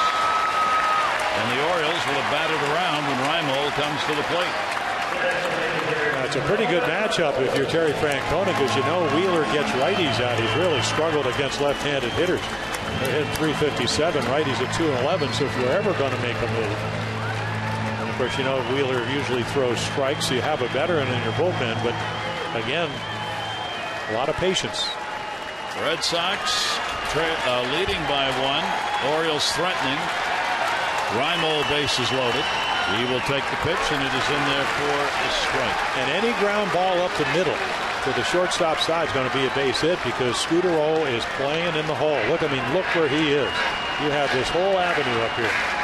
So again, that's the ability to, again, 60 miles per hour. Outside with it, Reimold has had a couple of RBIs with the bases loaded, but no hits with the sacks full. For Wakefield, his tough inning here in the 5th. The Orioles have batted around. Reimold, the DH, is flied out, grounded out. Here's the 1-1. Reimold will take it, and it's inside. 2-ball, 1-strike count. Well, one thing you like about Nolan Reimold, power, and he comes in with a 385 on base percent. So he's been able to take the walk if given. There are 2 down, 2-1 count. Wakefield got it in. That's going to be down the line, and that's going to be a base hit. Wieters scores. Lee will score. Throw comes in the third. A 2 RBI double, and the Orioles take the lead, 7-6.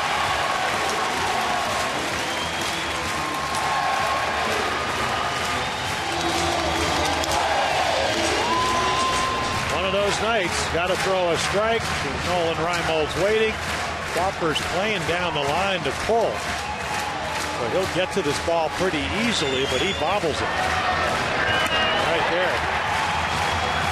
Into the corner. Crawford is playing there because he's got only first Gold Glove last year. So the Orioles will take the lead easily as Derek Lee makes it 7-6. Big two-out double, and the Orioles go on top and chase Wakefield, the starter.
To get the lead, and then the Orioles respond here in the 5th inning and rally right back and are on top 7-6, and Dan Wheeler's on.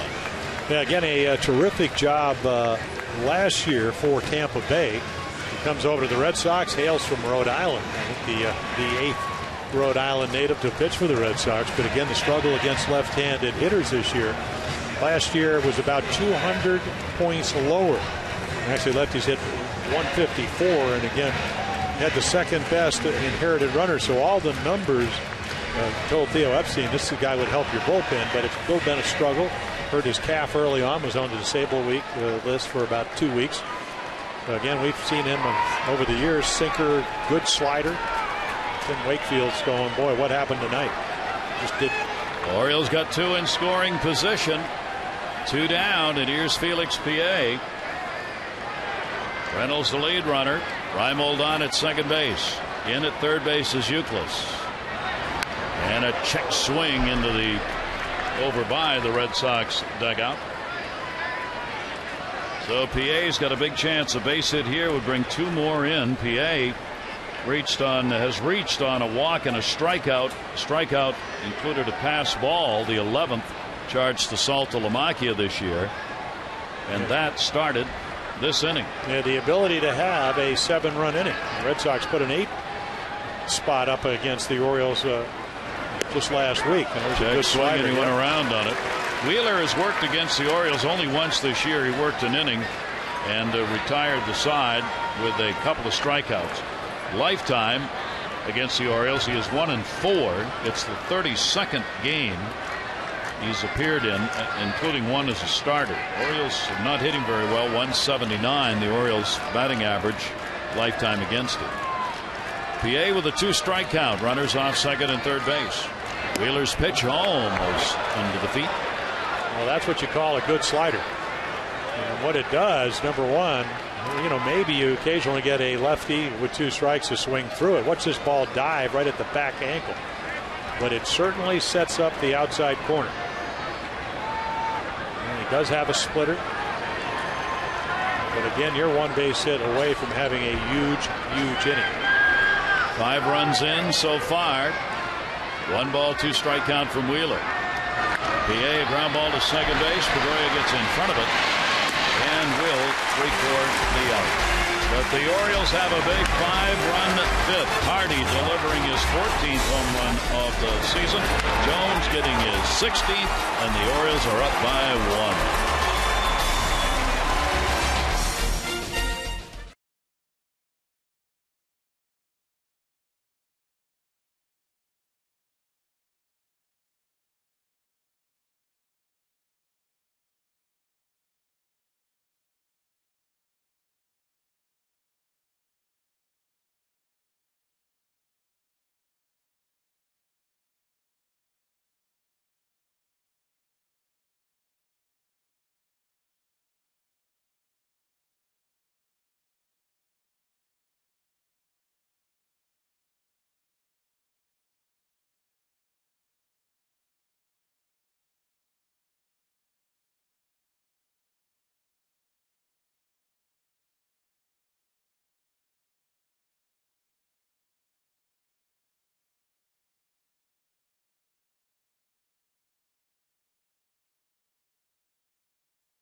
Orioles baseball on Masson is brought to you by AT&T, Rethink Possible, and by Nissan. It's Nissan's bottom line sales event, and we're laying it on the line. Visit ChooseNissan.com or visit your local dealer today. Gary Thorne, Jim Palmer at Camden Yards. Seesaw battle as the Orioles come back. They get 5 runs on 5 hits and only 1 earned run in that 5th inning. That pass ball creating the opportunity, and the Orioles jumped on it. Ferguson leaves with a chance to win, and Troy Patton is on the pitch. Yeah, his second appearance for the Orioles. He got called up on Sunday, so a couple of innings against the Yankees, a 4-1 record, 1.83 ERA. The good news, in 44 and a third innings, only walked 12, struck out 30 down at AAA. So a guy that, again, shoulder problems back in 2008, labrum tear. So it's good to see him back in the big leagues and see how he does, with the Orioles now leading by 1. So Patton comes on in this offensive battle. Here is Jared Saltalamacchia, perfect on the night. A home run, his 7th, and a single, and 2 runs scored in the ball game. Saltalamacchia with a 1-strike count. Patton's pitch, good one, swung on and missed. Yeah, he's got a nice changeup, pretty good breaking ball. It threw a lot harder before the shoulder surgery, but had a chance to see him in spring training. So again, Saltalamacchia, their version of Matt Wieters, switch hitting young pitcher, only 26 years old. Not much difference in the numbers for him, one side or the other. Good pitch. So Patton comes on and gets the strikeout. Well, can you execute your pitches? And this is exactly what he does. There's the target. There's the breaking ball. Again, probably the luxury, even though I'm sure they have some scouting report, is what does Troy Patton do? Well, he makes good pitches. This is an excellent breaking ball. Our Jeep Expo brought to you by the 2011 Jeep Compass. So the 2 starters out of there, both bothered by a lack of defense behind them and surrendering home runs. They each gave up 2. For Ferguson, he worked 5 innings, chance to win it, giving up 6 runs, 4 earned on 8 hits, no walks, 3 strikeouts, 2 home runs. Wakefield, 4 2/3 innings, 7 runs, 3 earned on 9 hits, 2 walks, 3 strikeouts, and 2 home runs. J.D. Drew will foul that one back. That 205 hitter against lefties. So again, you want to make your mark in the big leagues. If you're Troy Patton and Buck Showalter looking for a lefty that can get lefties out, get him out. For J.D. Drew last year, only 208 off left-handers, so he's picked up right where he left off in that department, and not much to pick up. He will take it on a 1-ball, 2-strike count. Once Kyle Crawford gets going and Ortiz is back to DH and Ellsbury's back out there, Reddick may get a lot more playing time in right field. Well, there's been a lot of talk going out, maybe getting Francoeur, a number of names bandied around, just trying to get a better offensive team before the trading deadline. That's saying a lot because, as we said, the Red Sox are 1 in runs, 1 in average, 1 in on-base percentage, 1 in walks, and 3 in home runs. Not so bad. Their pitching ranks 8th. They're right in the middle of the pack. Their starters, though, are ranked 10th. That I don't think anyone would have thought coming into the season that their starting staff would have be 10th in the league in ERA. That's going to be up high from Patton. A 2-ball, 2-strike count on Drew. Well, they need to get Lester healthy. They need to get Buchholz, who last year was one of the best right-handers in not only baseball, the American League, and then Lackey's the big question mark. A lot of run support, but as of late, a couple of back-to-back good starts. That's off the end of the bat. Andino at second base. And he's got it. 2 down. And it's time for our AT&T Mobility Trivia Fact. Did you know the Red Sox beat Tampa Bay in that 16-inning game last night? Yes, you did. But did you know it was the longest 1-0 Major League game since Milwaukee beat L.A. 1-0, 17 innings back in 04? Ask the Red Sox. They know how long it was. 8 hits in that game. They arrived at 6 o'clock here in Baltimore, which for all is said and done wasn't all that bad. A strike taken by Scudero. He has singled and reached on an error. Marco Scudero with a 5-game hit streak.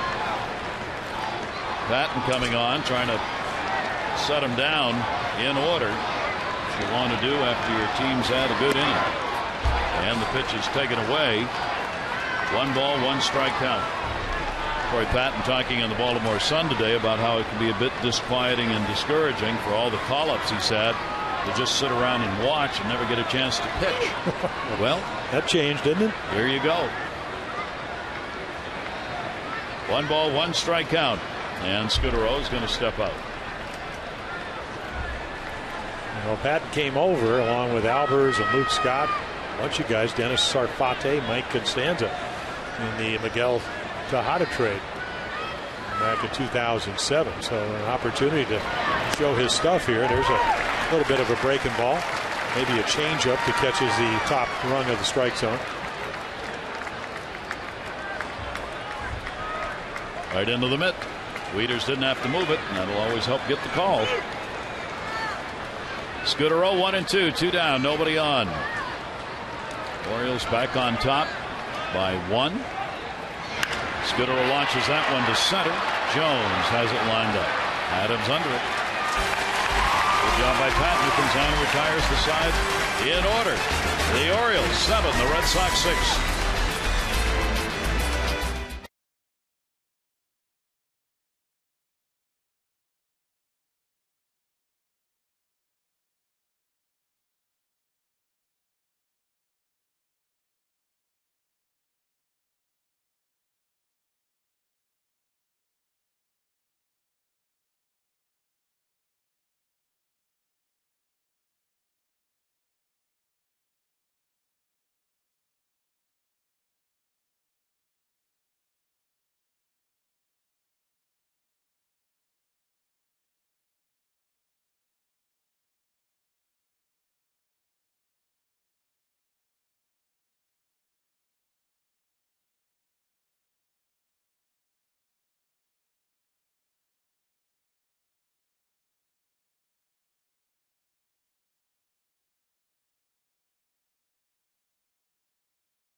Geico highlights going into the 5th inning. Orioles down by 6-2. The strikeout pass ball. Hardy, 14th home run, 2-run shot. Now 6-4. Adam Jones, another home run. Orioles would get 5 hits. One of them a double by Raimo with the bases loaded to give them the lead. And 5-run inning, and that's where it stands. And with the Orioles leading 7-6. Robert Andino will lead it off against Wheeler, and the pitch is taken away. He's 1 for 2. There it is. Yeah, Saltalamacchia with a home run, and then again JJ with a home run, and Nolan Raimo the key double with the bases loaded. Pitcher of record for the Orioles, Brad Bergeson. Orioles trying to make it 3 in a row, as are the Red Sox. 1-0 delivery. Andino will pop it up. First base. Here's your 211 batting average. The low and away slider to a righty. And tonight's minor league report brought to you by PNC, the achiever in you. Brian Mattis, yes, at the minor league level pitching. You can see the numbers posted. Named the International League Pitcher of the Week at Norfolk. Left-hander with the 7 innings in the start, giving him no runs, 3 hits with 8 strikeouts and 2 walks. And hopefully we'll be back at the Orioles at the end of the month. We'll see. They certainly could use him, but he's got to be good enough to get some innings in. Yeah, didn't read anything and didn't hear anything about the velocity. I think that's the big question. Obviously, it's not only, I did read something where his velocity did go down every inning. The same thing with Philip Hughes last night, coming back and pitching in the big leagues for the Yankees. But again, swinging and misses. What kind of finish did you have on your fastball? Could you execute, getting the good depth on your changeup? Those are the big questions. Hughes getting his first win of the season for the Yankees as they try and put their pitching staff together as well. 1 ball, 1 strike count. Hardy, home run number 14, 2 RBIs, coming in that 5th inning. and foul tipped into the net.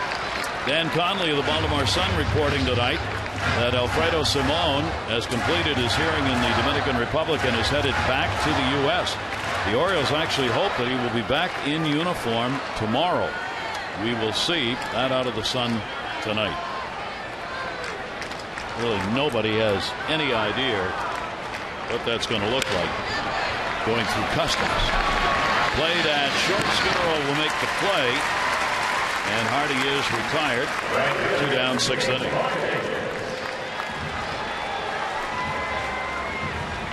That'll bring up Nick Markakis. Nick's had an 0 for 3 in the ball game. Brings his 10-game hit streak in.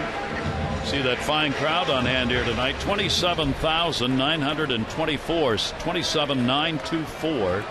The announced attendance for game 1 of the 3-game set in this gorgeous summer night here at Camden Yards. Nick Markakis hitting .294 in the year. Wheeler gets it into him. And you know, when you follow a knuckler, your fastball looks like it's going 330 well, the one miles thing an hour. Yeah, the one thing that I've noticed about Dan Wheeler, you look at the radar gun, and you know he's a big guy at 6'3", well over 200 pounds. Is that he's got finish on his fastball. So he's got the slider that he'll throw at your back ankle if you're a left-hander. You got the sinker right there. And right there is a little backdoor slider. So he knows how to pitch. And if you go back and look at how Tampa Bay changed their fortunes, he was part of it. They had to revamp their bullpen, and they went down to Houston and traded for him. And that was back in 2007. The next year, they're all the way to the World Series. Markakis 2 for 5 off him with a home run. Choked way up on the bat here. Behind on the count 0-2. And then Tampa Bay did what all ball clubs are learning. If your bullpen's good one year, get rid of it. And build it again. Well, again, I think they made, with Rafael Soriano, who led the American League in saves, they didn't want to pay him $30 million. They let the Yankees do it, and he's been on the disabled list most of the year. As often happens to bullpens that are used a lot one year. Here's the 0-2 delivery on the way. Markakis again fouls that one back. But Wheeler, a vital part of this bullpen for the Red Sox. I think what they found, though, is even though he pitched at the back end of the Tampa Ray bullpen, they're using him in the middle innings with the Red Sox. Not a setup man, nope. A bridge guy, if you will. The lack of depth into ball games for starters has created all kinds of new definitions for pitchers in baseball. We now have the hold, which is all but, it's not official yet, but it's kept for terms of negotiation in baseball. And we, of course, have the closer, and now we have the setup man, and now we keep hearing the term bridge man, the guy who's going to get you to the setup guy. Yeah, the Matt Albers, the Dan Wheeler. What are the starters doing? Well, they're kind of watching. That's what they're doing. Here's the 1-2 delivery, and Nick refusing to go down here, fights it off again. Well, I'll tell you right now, there's one of the best ones. Again, you talk to a lot of the advanced scouts. There's a guy that has pretty good trade value in a sense because, he could close. He can be a guy that can pitch the 7th or 8th inning. So, again, a very multifaceted guy, and we've seen that. Well, he went into the All-Star break leading relievers in strikeouts, Koji Uehara. That's a guy that the Orioles have to be taking calls on. It's just a question of how much do you get for him. Can you give him up? That's going to be foul back. Saltalamacchia trying to hang on, couldn't do it. And the count will remain a ball and 2 strikes. That's 4 consecutive foul balls. Saltalamacchia reaching out. May have caught a little piece of that on the way by. A pretty scrappy at bat by Nick Markakis. Not getting a whole lot to work with here. 1 ball, 2 strikes, 2 down. The Orioles leading it by 1 in the bottom of the 6th inning. Orioles sent 10 to the plate in the 5th, and they got 5 runs and 5 hits. And Markakis will pop that one up. Youkilis will go over, maybe, and he's got 1. So Wheeler retires the side in order. We've completed 6 here at Camden Yards, and a good ball game to open the series.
Join us again tomorrow. Morrow's action. Game 2. Jeremy Guthrie will be on the mound against Kyle Whalen. Our coverage on Masset HD begins at 6:30 with O's Extra, presented by Verizon 4G LTE, followed by our game coverage at 7. All the access you need right here on Masset. And there you go. Kyle Weiland, it'll be his second major league start. Jeremy Guthrie still looking. Well, he's looking for a lot of things. He's looking for run support, and he's looking to pitch better than he's been pitching. And again, it'll never be easy against the Red Sox. The Orioles looking to take this first game one at a time, and this one's far from over. We go to the 7th inning. And the pitch is taken for a strike. Jacoby Ellsbury at the top of the order, leading it off. He's continued his streak against the Orioles now, 27 consecutive games against the Orioles in which he has had a hit. 0-1 delivery to him. Tried to time that in the off-speed pitch by Patton, and that'll be foul back. Yeah, he got a pretty good pitch to hit there. Just a breaking ball in the middle of the plate. Just a little bit of a double clutch. It's not where you want to throw it if you're Troy Patton. Ellsbury hitting .250 off lefties, .336 off right-handers. And a 2-strike count on him. Patton got it in, and that's going to be a base hit. That's just a good piece of hitting. Might not even have been a strike. He's got a single off it. Oriole Park, perfect setting for your next group out together. Our family, friends, co-workers, colleagues. Have a great night or day here at the Yard. Discounted ticket prices. Groups as small as 15 up to facilities available for 1,000. Camden Yards, your next group outing would look real good right here. For details, 888-848-BIRD. Go to Orioles.com/groups. Well, you got a lot of options if you're Terry Francona with Pedroia at the plate. Taking for a ball. Dustin Pedroia, you'll check the signs. He's .398 off left-handers and .251 off right-handers. And remember, he's hit 6 home runs in the month of July. Not to mention the .411 batting average coming in. So he's a little guy, but he swings a big bat. And then, of course, you got 28 stolen bases over there at first. Great speed. Boy, Pedroia is the #1 average against lefties in the American League. Jose Bautista's 30 points behind him in second place. 1-0 count. Throw over. Potential tying run on. Ellsbury and Pedroia. There's that differential we were talking about. Reynolds is playing back at third. He's not looking for a bunt here, with nobody out. Runner stays. Pedroia takes 2-0. Yeah, so now you get where he can look. Look at an amazing number. I thought that I never really thought this would be the case, Gary, but he only swings at about 8% of the first pitches he sees. Right behind him is Youkilis at 9. And I was talking to him today, and he said, I never really do that. I just want to get a good pitch to hit. And a lot of times it's not the first pitch. But here at 2-0, he'll be sitting on something he can drive. And an off-speed breaking ball that he wasn't expecting, so he took it, and a 2-ball, 1-strike count.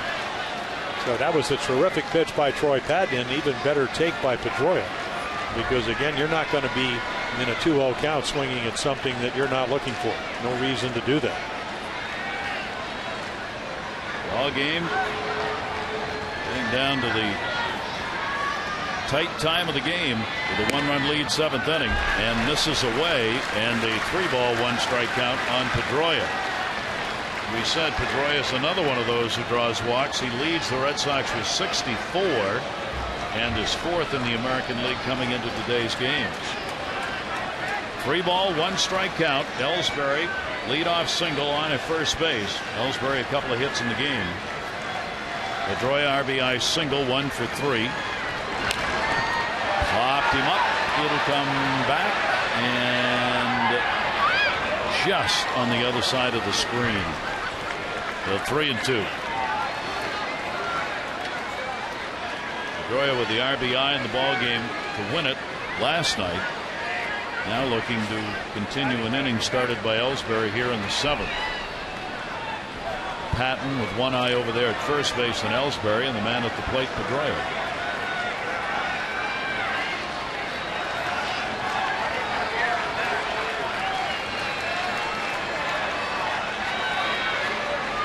See if the runner goes with nobody out in 3-2. He does. Foul ball. Yeah, a couple of differences that are already notable here in the 7th inning. The difference between AAA and the big leagues, if we look at Jason Birkin get loose for the Orioles, is that Ellsbury cut a swing down, hit a really good pitch into right field, and then I'm not sure you can get away with another hanging breaking ball just because the count's 3-2 to Pedroia. He was sitting on that one, and he was thinking extra bases, maybe a home run. 3-2 again. Will he run? Yes, he will. And walking. So the Red Sox in the 7th get the first 2 on. That's the first walk surrendered by Ferguson Patton in the game. 2 on, and now you've got Gonzalez and Youkilis coming up, and some decisions. Like Showalter, the bullpen will be active. Here's Gonzalez, RBI single. He's had 17 hits in 35 at-bats against the Orioles this year. He's got 2 on and nobody out. Not the only good news, he doesn't hit lefties as well as righties. 289 coming in with 2 of the 17 home runs. And a sweeping pitch misses. Lights have gone out at the Trop in Tampa Bay. They're in the 5th inning. Tampa Bay leading the Yankees 4-2, and a delay because they've lost power. Perhaps somebody pulled the switches after Tampa Bay last night in that 16-inning affair. And that'll be inside. Patton falling behind on both Pedroia and Gonzalez, 2-0. Well, just think if you're Matt Wieters, you know most of your pitches. I mean, that's always something that Buck Showalter's talked about. But he doesn't know yet what Troy Patton does best. Troy Patton probably doesn't know what he does best at this level. So there lies the difficulty, not to mention you got the RBI guy in the American League at the plate. Got him to go after one. Foul tip. May have been a little bit inside. Good pitch. 2-1. Yeah, backup slider. But Patton with his work cut out for him in this first appearance since coming up. 2 on. Nobody out. Good speed. Ellsbury and Pedroia, the base runners. Here's the 2-1 delivery, and that's laced foul. Got out in front of that one, and a 2-ball, 2-strike count. Our Suzuki game flow brought to you by Suzuki. Auto's all-wheel drive lineup. Suzuki, the power of engineering. It has been a back-and-forth contest. The Orioles had a 2-0 lead in the first. Red Sox made it 3-2 in the third. Then another couple of runs in the fourth, and another one in the 5th inning, and it looked like they were on the go, but the Orioles reacted with 5 runs in the 5th inning. Had the lead, still do, 7-6. Here's the 2-2 look back.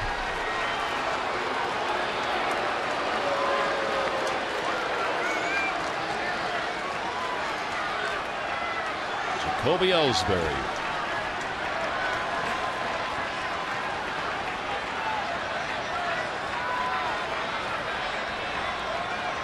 Here's the 2-2 delivery. Gonzalez takes it, and he got him. Yeah, Gonzalez didn't like the call, but a great location.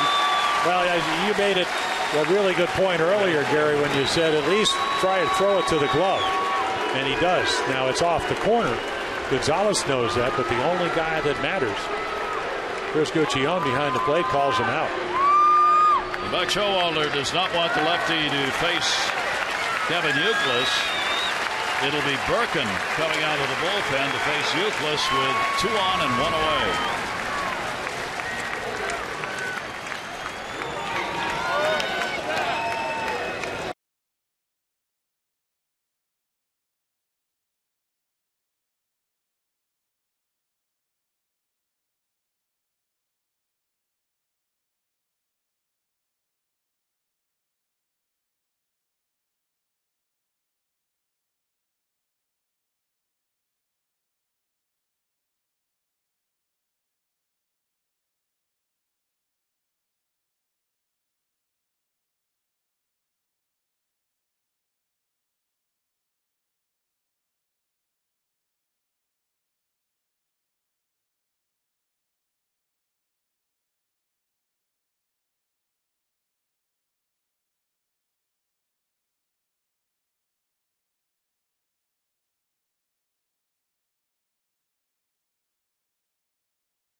Orioles baseball on Masson is brought to you by Verizon 4G LTE, built so you can rule the air. Real good ball game here, and a nice job by the left-hander Troy Patton getting a chance, inning in the third. A walk, couple of strikeouts, one hit, responsible for the 2 on, and hopes to get a little help from Jason Birkin. Yeah, he last pitched on Thursday night, and again, there are the numbers. The ERA coming down, up and down this year as far as AAA and the big leagues. So again, inherited runners, 7 have scored out of 16, which is maybe not exactly the number you want. And Youkilis, when you start looking at his numbers against Birkin, and again, pretty good ones. Of course, Youkilis hits everybody, 4 for 12. That's 333 with a home run. So Birkin with the runners on at first and second base, Ellsbury and Pedroia. Youkilis has had an 0 for 3 in the ball game, hitting 333 with a couple of home runs against the Orioles this year. And to look back, no coverage. Ellsbury heading back to the bag. Well, very good speed. You got 28 stolen bases at second and 17 at first. And as we said, Youkilis up there among the leaders with runners in scoring position at 330. He is 8th in the league starting the day. Miguel Cabrera has moved ahead of Matt Wieters for the lead in the American League. Wieters has held it throughout most of the season. Cabrera is now at 383 and Wieters at 377. 1-0 count. Youkilis towards third. That's going to be a base hit. Ellsbury will make the turn, and Ellsbury will score, and it's a tie ball game at 7-7.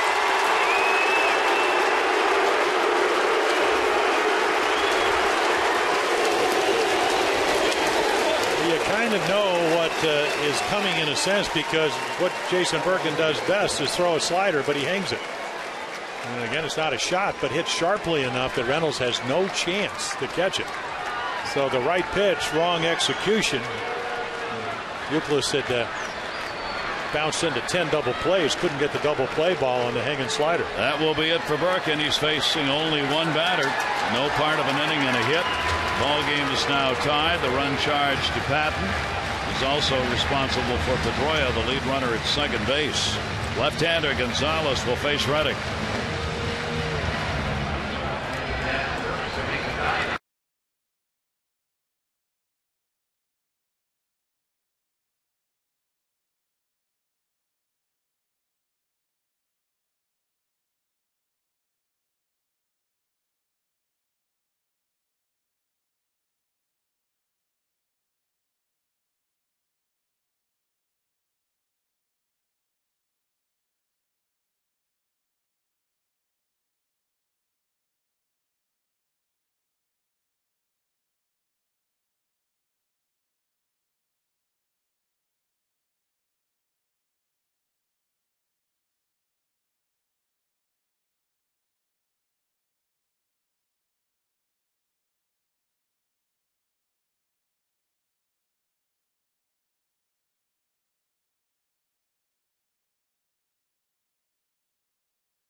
Match him up, brings the lefty in against the lefty.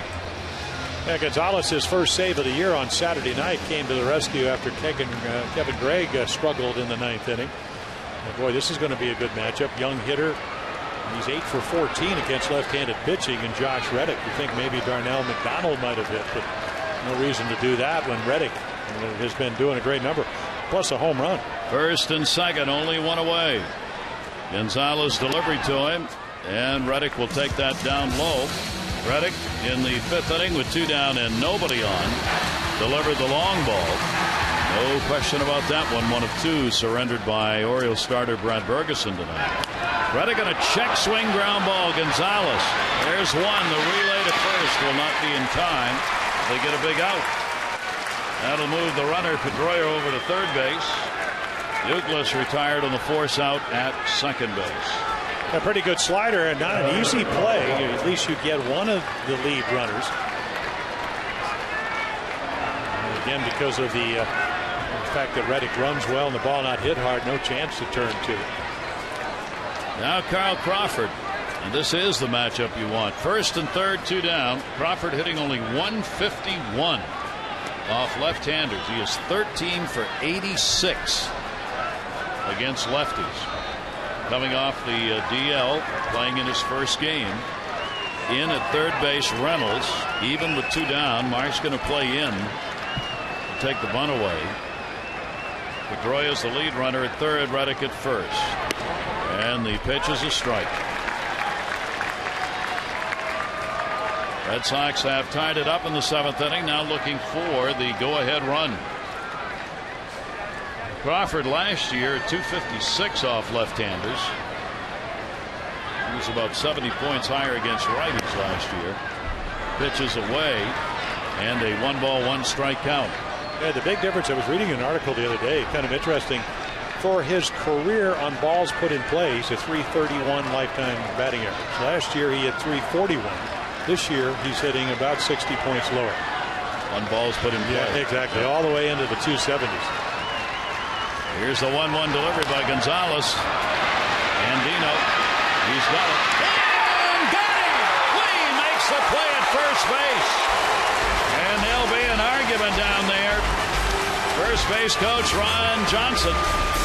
And Crawford didn't like the call, but Andino, with help from Lee, gets it. Our 7th inning stretch brought to you by Jack Daniels Tennessee Honey. Fly straight. Drink responsibly.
Lost in a game. This one won't get lost.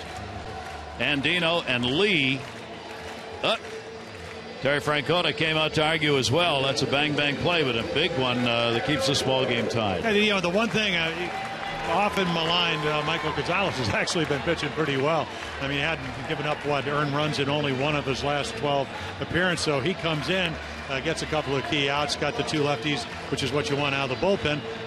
When we last met you, that was back in the 5th inning, we talked about offense. The Orioles came up with 5 runs in the 5th to take the lead. But now it's a battle of the bullpens. And it looks like the Red Sox, with the Orioles missing Kevin Gregg, probably, at least on paper, should be a little bit better. We'll see how it goes. Well, you know, Gonzalez, he may have needed that pitch behind a Red Sox player's head more than anybody else. Maybe that edge comes back when you do something like that, even though it might not be a proper end of the game. Maybe you just get the edge back and you go, you know, I hadn't had that feeling for a while. I haven't been in a game. I haven't felt angry. Now I am. Yeah, well, I think we've talked all year about, you know, the rocking motion. That is what he's about. And, you know, you had him for 2 years. He's finally figured it out. His velocity's come back. Slider's been better. So, again, you know, he's got a couple of months to see how valuable a player he is. So the fans settle in. We go to the bottom half of the 7th inning. Ball game is tied again. Each team with 9 hits. Each team with 7 runs. And the pitch will be taken by Adam Jones. Dan Wheeler coming on in relief of Wakefield. Ferguson relieved by Patton, then Birkin, then Gonzalez. Troy Patton charged with the 1 run that tied the ball game up. So both of the starters in this game are now non-decision. For Adam Jones, it was the 5th inning. He just smacks one to deep to left center field, a rolling knuckleball. Wakefield was pretty effective. It just made a couple of bad pitches, one to Hardy and one to Jones. 1 ball, 1 strike count. And Adam will take that one. It is in there for a strike, 1 and 2. Well, you made a great point about after 61, 64 miles per hour. 90 looks like you're about to blast off for the moon. Davey Johnson, the manager, used to do that with pitchers as best he could. He loved having someone like Bobby Ojeda throw one day and Sid Fernandez throw the next. Get the off-speed pitcher and then the fastball pitcher in a series if you could. Swung on, foul, tipped, and held on to. Wheeler gets the strikeout. Jones is retired. Don't miss your chance to meet Orioles infielder Robert Andino this Friday at the Orioles official team store at the York Galleria Mall in York, PA. Robert will be on hand 11 a.m. till noon, signing autographs and meeting with fans. That's going to be Friday at the team store in York. For complete details on the community appearances, go to OriolesReach.com. Matt Wieters with 2 singles and has scored both times. He's 2 for 3 in the ball game. Matt now up to 271 on the year. Wheeler's pitch to him, an off-speed pitch. He's going to miss up high for a ball. So both teams have had the lead in this ball game. Both teams have surrendered it. And we are in a 7-7 game in the opener of this 3-game set.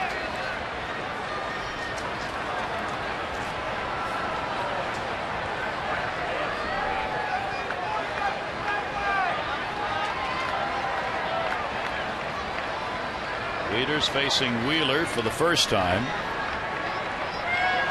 Here's the 1-0 delivery to him, and another off-speed pitch in there for a strike. Talked about Randy Williams earlier with some needed help in the bullpen with Jenks going on the DL again. The veteran called up from AAA where he was sensational this year.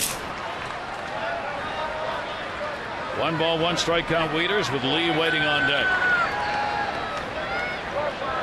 Wheeler's delivery to him, and that'll be fouled, pulled, 1 and 2. Dan Wheeler trying to give some innings to the Red Sox bullpen in light of their 16-inning affair last night and their 5 relievers used. Well, they came in and got Felix PA out with runners at second and third. And Orioles could have had a 7-run 5th inning. As it turned out, it was only 5 runs. Still a very significant inning. Well, that was a clutch pitch right there. Here's the 1-2 delivery and foul back. We believe Koji O'Hara would not be used tonight unless it was an absolute emergency. Beck Showalter, of course, is never going to say that, and was asked before the game and said, I'm not going to commit to that when asked if Koji was unavailable. Koji's working 4 straight and really does not want to put him into this ball game. However,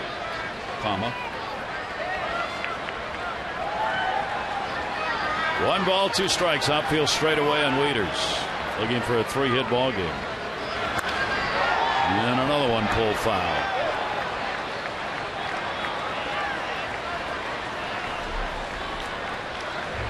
Though Wieters fighting the at-bat. Matt now with his 23rd multi-hit game. He's had 4 3-hit ball games this year.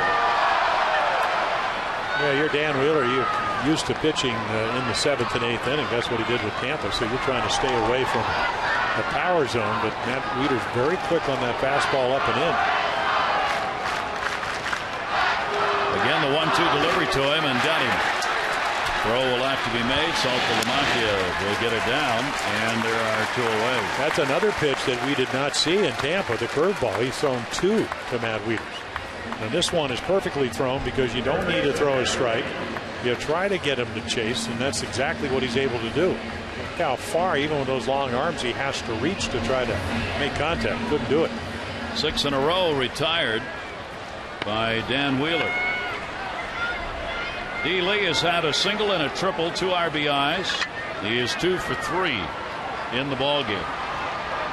Lee is 4 for 14 off Wheeler. And the pitch is a strike taken. They've got the lights back on in Tampa Bay, and the game has been resumed with the Yankees. Tampa Bay leading by a couple, 4-2.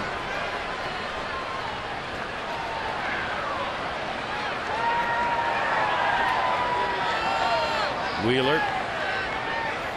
Here's the 0-1 delivery. He'll catch the outside corner. Derek didn't think so. 0-2. Some awfully good pitches being executed here by Dan Wheeler.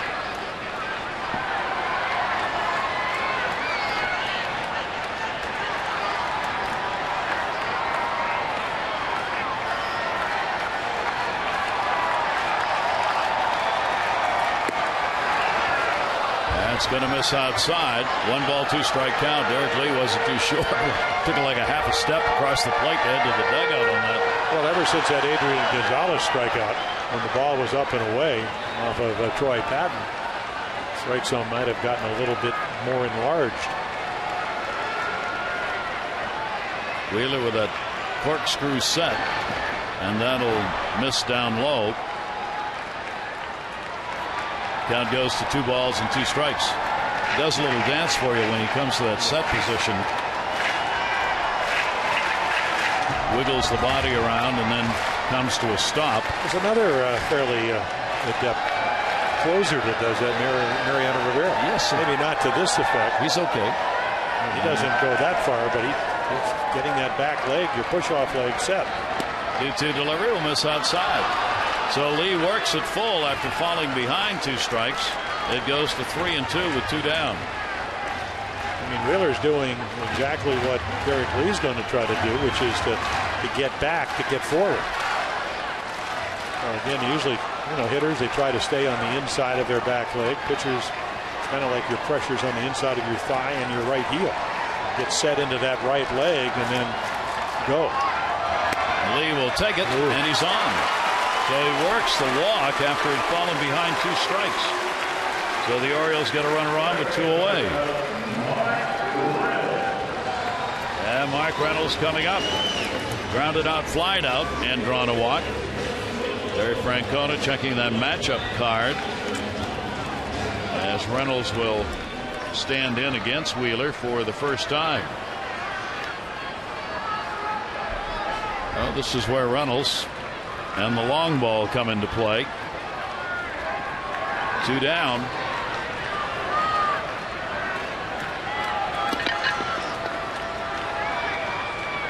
Lee being held at first. Breaking ball, swung on a miss.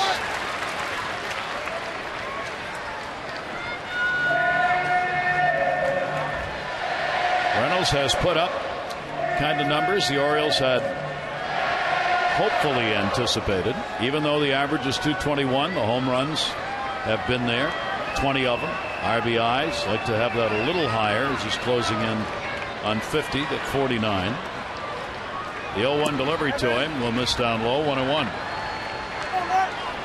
Got time in the second half to raise both of those figures. I think the one, and it was pretty good early on. In fact, better than any of either the home runs or the batting average was the runner in scoring position numbers.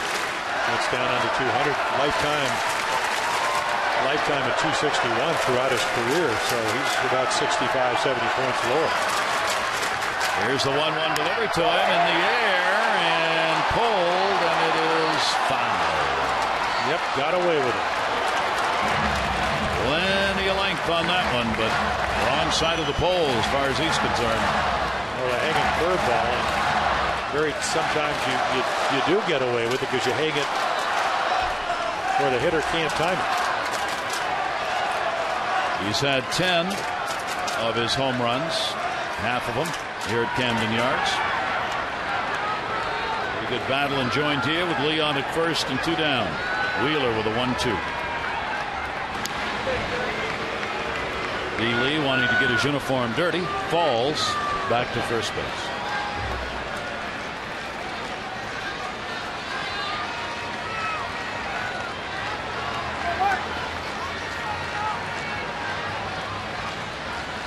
Outfield very deep on Reynolds.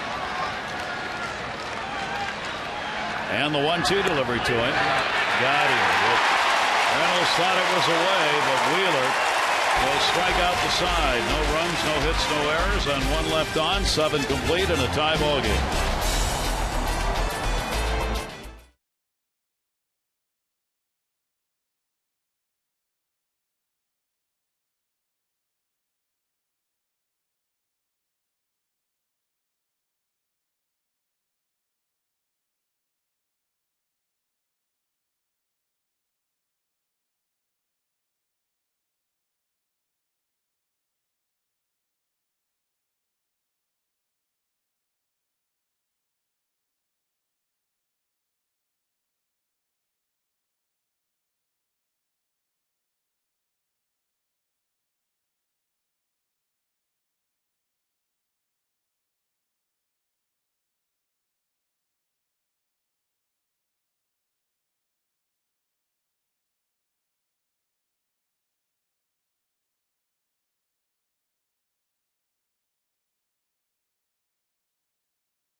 Player of the game. Here are your choices tonight. Adam Jones, he scored a couple of runs, had a home run. He's had a home run, his 14th of the year. And Nolan Reimold has delivered in this one a big 2 RBI double. Text in your vote A, B, or C to 51862. Gonzalez will stay on as we go to the 8th inning of this tie game. Here's Saltalamacchia. That too is long enough, and that too is foul. Is it ever? So Hagen curveball that Reynolds hooks foul, high slider that Saltalamacchia drills foul. 242 lefties, 244 righties. Saltalamacchia may have hurt himself on that swing as Terry Francona will come out, check in on his catcher.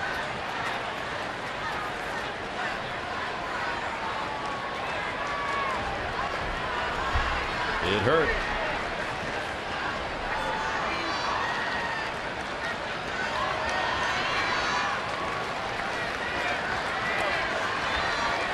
Pretty good job disguising whatever it is. Yeah. This is a big guy. A lot of places to injure. He's trying to stretch the back out a little bit as he steps back in.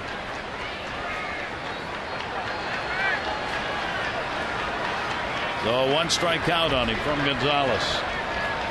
Gonzalez came on to get the 2 outs in the 7th inning to end it. Saltalamacchia fouls off another one. 0-2. Well, now 20 of his last 41 hits for extra base hits. When you consider the home run he hit, he got him on the board.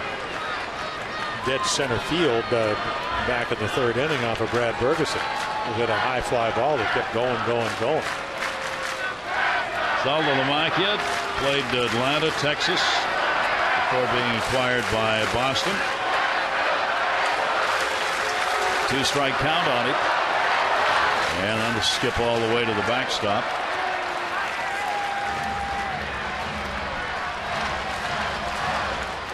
Orioles bullpen being asked to get it done here with Bergeson and Wakefield, the 2 starters, non-decisioned in the ball game. Patton worked an inning and a third, charged with a run and a hit, a walk and 2 strikeouts. Jason Birkin worked no part of an inning, gave up 1 hit, and now Gonzalez on, and he falls down. All the way down on that one. It reminds me a little of Nelson Griles, even though Nelly was a right-handed pitcher, but he would do it on design. And right here, you just see him catch his spike and then go down.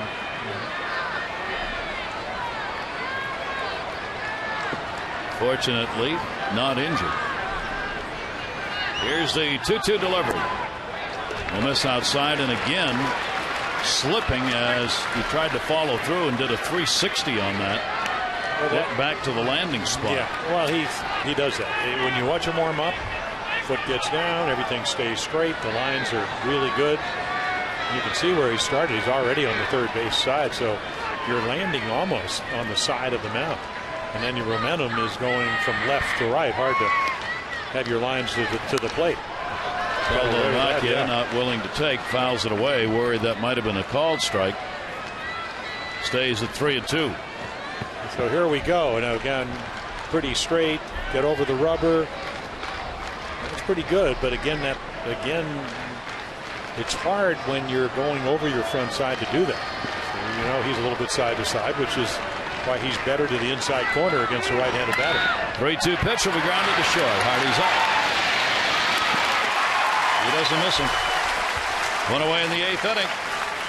A smarter way to heat and cool your home. Visit BoschClimate.us to learn more.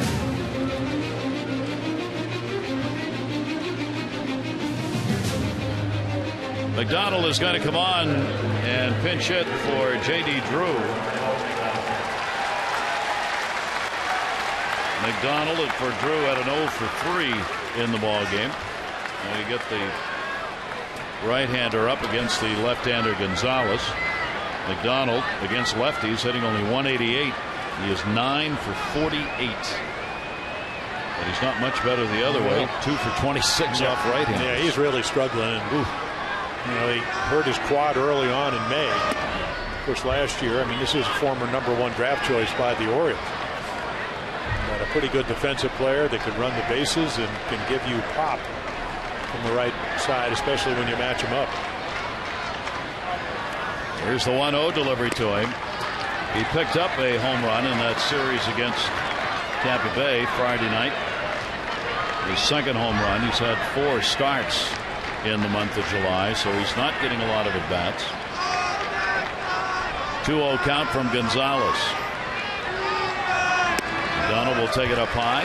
3-0. 1 down, nobody on. 8th inning, 7-7 game. Each team now down to trying to get that go-ahead and maybe winning run. Here's the 3-0. Taken, and it's a strike.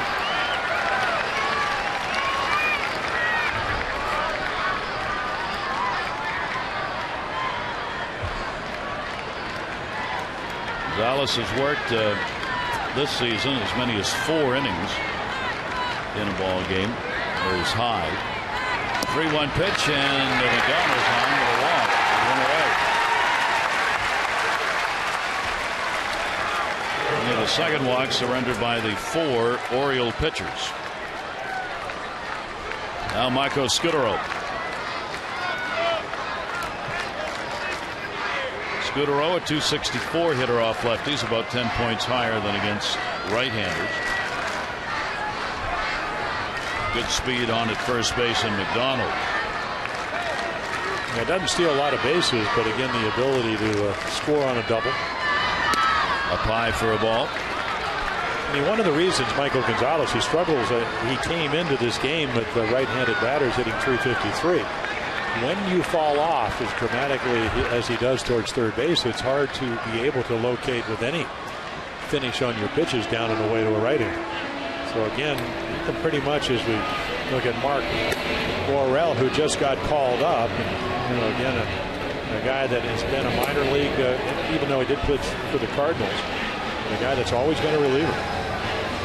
Free agent signed in January of this year, and Orioles figured once up here, it wouldn't be long before he'd get into a ball game, as they need some help in the pen, and he may get into this one.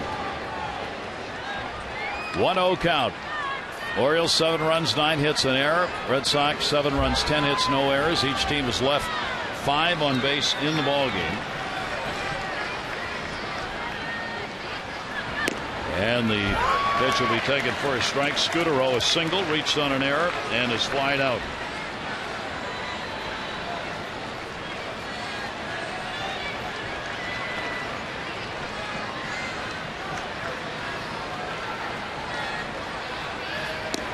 And he will take the pitch down low. Errors have mattered in this ball game. Wakefield gave up 7 runs, but only 3 were earned.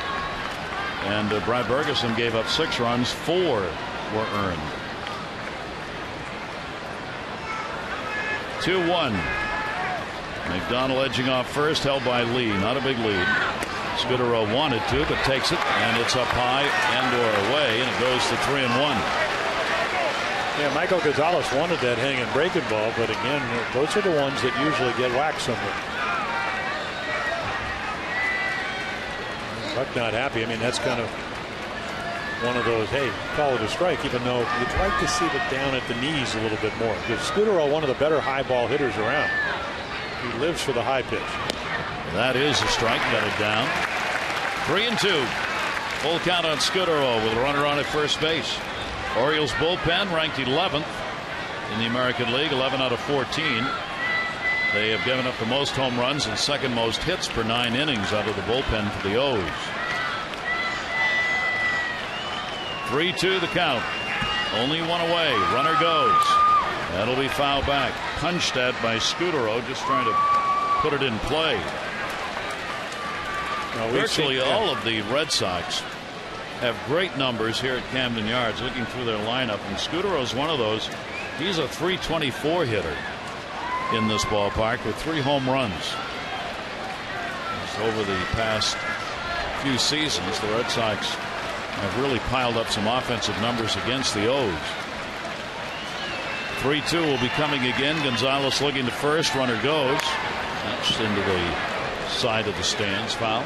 Well, again, you have one of the better hitting teams in baseball against perennially the worst pitching, or at least close to it. I mean, that's just reality. So again, they take advantage of it because they come in here and they try to knock out the starting pitcher, get to the middle of your bullpen. Usually those numbers aren't against the back end of your bullpen. No. It's not that they can't hit good pitching, because we've seen them do that tonight. They are masters of hitting with 2 strikes, cutting down your swing, making contact. With McDonald running the last couple of times. Good idea to throw over, maybe catch him leaning, or at least holding a little bit closer to the bag. Only one away. Gonzalez looking for that ground ball to try and get a double play off the bat of Scudero. Runner goes again, and again it is fouled away. Scudero has grounded into 7 double plays this season. It's about an average number at this point. Yeah, it's interesting when you look at the total numbers. Gonzalez leads the Red Sox with 20. Pedroia is second, and Youkilis with 10. Pedroia with 16 ground and double plays. Outfield is very deep on Scudero and left, and he drives it to center. Jones got to play it on a hop. Runner will stay. McDonald thought about it, slipped going around second, deciding to get back, but Scudero with a big at bat. He's got his second hit, 2 on, 1 down. Well, at the end of the day, it's just another high slider, and again, Scudero doesn't miss those pitches. And the Orioles get a little bit lucky here because he was running on the pitch. He'd come off right there. You could see him stumbling going into second base. I think a little bit tentative because he knows that Adam Jones can throw, and throws well from center field. So the Red Sox threatening in this tie game in the 8th inning. That's 11 hits now for the Red Sox in this ball game, and the order is turned over, and Jacoby Ellsbury is coming up. Ellsbury is 0 for 4 off Gonzalez. Has had much bigger numbers against the righties, so Gonzalez will face him.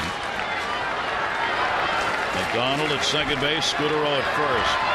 Ellsbury has 2 singles, 2 runs scored, and an RBI and a sac fly.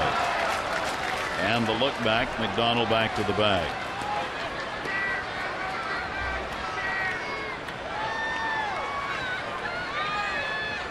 Only one away.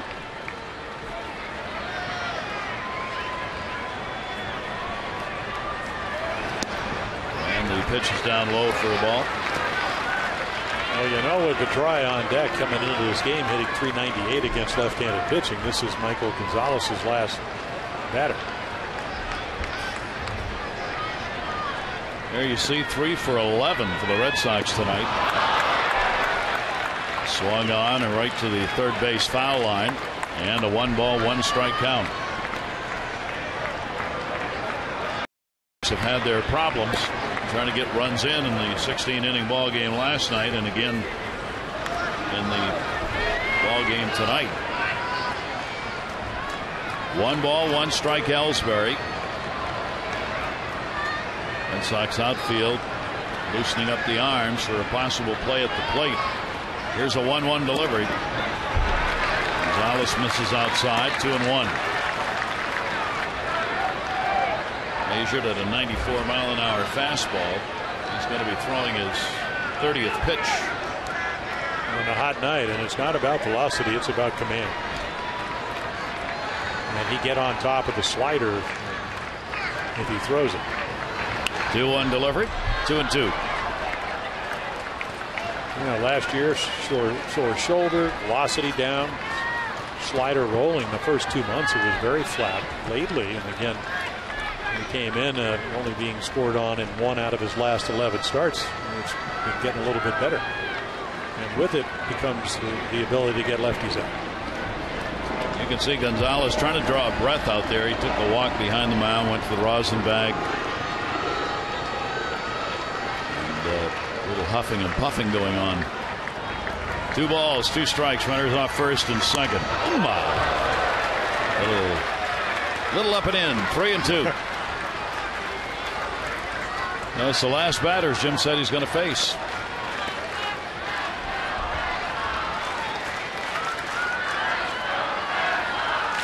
Three, two, one down.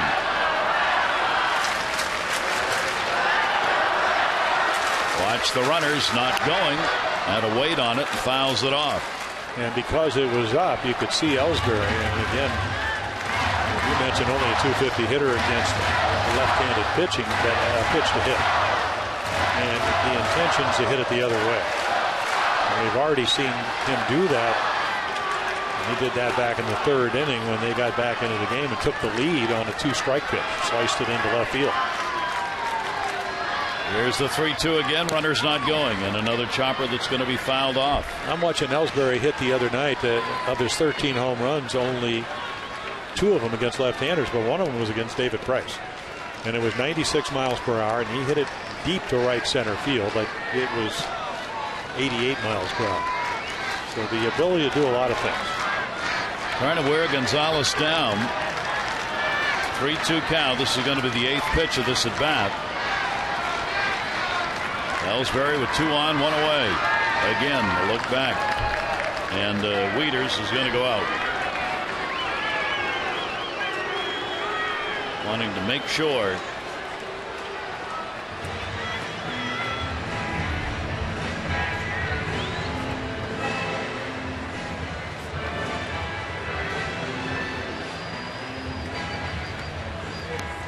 Like Showalter's done a lot of pacing in the dugout tonight. McDonald got the walk. He's at second base. Scudero, the singles at first. 3-2 again. Runners not going, and they're loaded.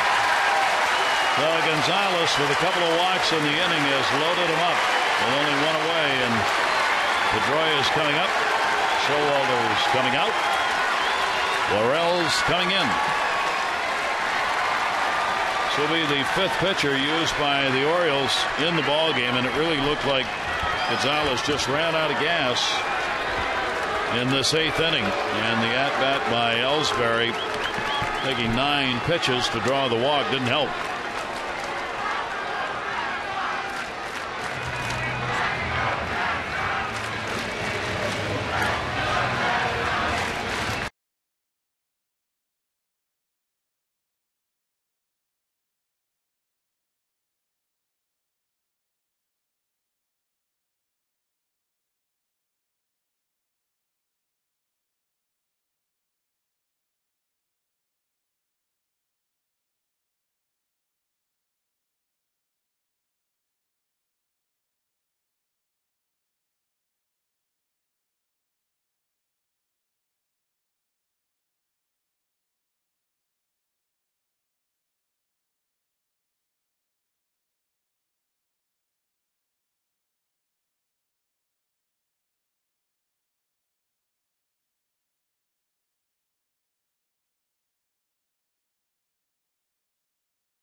Here is Mike Worrell. Well, good luck.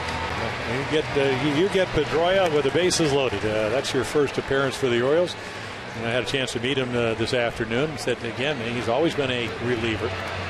So again, the ability, at least the Orioles hope it. Maybe we talked about 16 ground ball double plays off the bat of Pedroia, who last night ended it in that 5-hour and 44-minute game down in Tampa with a base hit. How about this delivery? Yeah, well, it's a little unusual.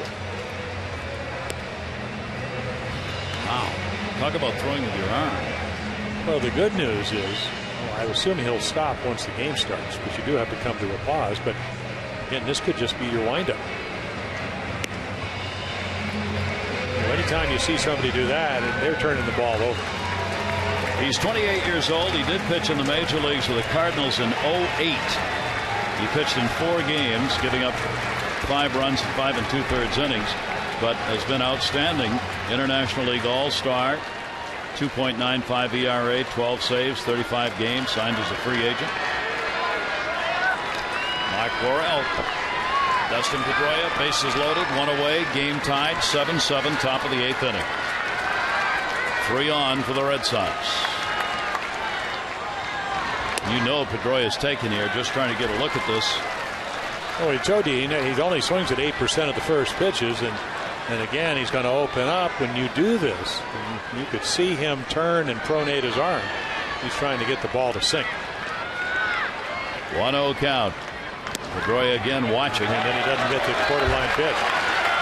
Certainly wanted that one. Pedroia's had an RBI single. He's walked and grounded out twice. So I'm going to go left. I open up, and then I pronate back and try to get the ball to sink. There it is. Got that in, 2-1. Just a uniform full of energy out there, including after he throws. Bounces, gets the ball, bounces back to the mound again. 2-ball, 1-strike count. Pedroia. That's outside. No place to put him. 3-1. 1-out walk by McDonald. He's at third. Scudero got the single. He's at second. Walked Ellsbury. He's at first. It's not a good combination when you have a red-hot hitter and you need to throw a strike. Because when you throw it to the middle and hope it doesn't end it. Walked in. No! Pedroia was headed, but a strike call. Worrell came halfway to the mound to get the throwback from Wieters. Yikes. Well, they're yelling in the dugout. It can't be low because Dustin's not a big guy. I mean, this is right on the edge of the plate. Look at run back, catches. So again, right there you go. Whoa. Here's the 3-2. Pedroia will take it down the right field line. Going back, Marquez can't play it. Going to take a hop off the wall. McDonald, Scudero. Both score. Ellsbury stops at third. It's a double for Pedroia and a 9-7 lead. What a great at bat. Boy, it sounds like you keep saying that, but I mean, this is not a bad pitch, but the hitting approach. Can I cover the outside corner? Watch him go down and do that. That ball on the outside corner. Exactly where you think you want to throw it, and then Marquez has to play it. So again, MVP in 2008. A lot of things accomplished as he turns 28. 22nd double makes it a 9-7 game. The 12th hit, an intentional pass, will be surrendered to Gonzalez, loading the bases for Youkilis. Chris Jankowskis up in the bullpen. Gonzalez charged with those 2 runs and responsible for Ellsbury, the lead runner, on at third base. Of course, the baseball people are going to say, well, what do you expect? You never got to throw a breaking ball. But again, once the count went to 3-1, he pretty much had to throw something over, and then Pedroia just hit a wonderful pitch down the corner. If you try to pull that ball, it could be a pop-up, could be a ground ball double play. He just went with it and found gold down the right field line. And for Gonzalez, the 11th intentional pass. He is third in the league behind Jose Bautista and Miguel Cabrera, who both have 14. Gonzalez now has 11. Now all you got to do is face Kevin Youkilis. He loves left-handers and right-handers alike. Yeah, the amazing thing is he came in hitting about 190 points better at home than on the road, under 200. And I got one of the big hits. They've had so many of them now, 12 base hits. But Jason Perkin threw him a slider, hit it into left field on the ground. Youkilis takes that one up the middle. That's going to be a base hit. Ellsbury will score. Pedroia's coming. Here's the throw to the plate. It hits the back of the mound and bounces away. It hit the back of the mound and went straight up in the air. And Youkilis delivers 2 more RBIs. It's 11-7. Well, they can hurt you. And what's this approach? Right here, fastball inside out. You talk about staying inside of the ball. And this is what Gary Thorne talked about. It's strong throw. Right up the back slope of the mound. And again, a lot of speed on the bases for the Red Sox. He will be credited with a single. He moves up on the throw to the plate. 2 RBIs for Youkilis. That will be it for Worrell. The Orioles continue to go deeper into the bullpen. Jagabauskas coming on.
This copyrighted telecast presented by authority of the Orioles may not be reproduced or retransmitted in any form, and the accounts and descriptions of this game may not be disseminated without the express written consent of the Orioles.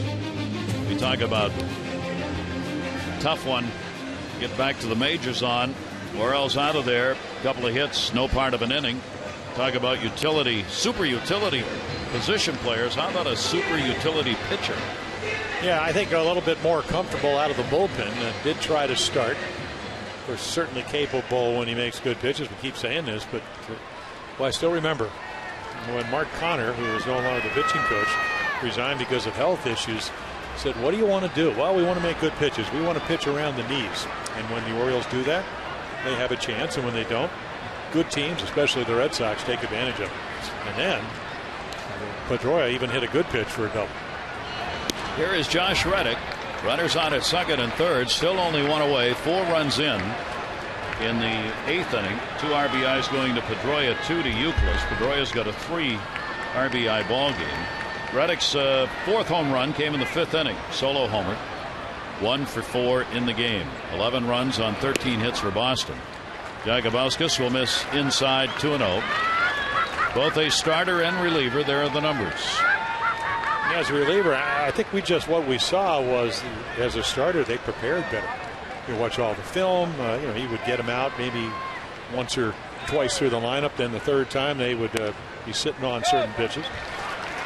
But again, good stuff. He could throw anywhere, from 90 to 92, 93. He's got a curveball, he's got a cutter, he's got a changeup. But it's very difficult sometimes to come in and command those pitches.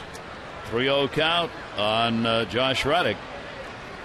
And a timeout taken at the plate. Yeah, Reddick looking down to see if he gets the sign to swing away.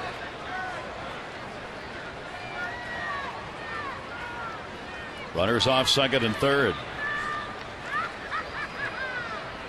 3-0 delivery. He's taking all the way, and it's 4 straight out of the strike zone. And the bases are loaded again, and Crawford will be the 9th man to hit here in the 8th inning. They sent 8 to the plate in the 3rd, scored 3 runs on 5 hits. They've now batted around, or will have when Crawford gets his done. Crawford 1 for 4, has picked up a single and scored a run.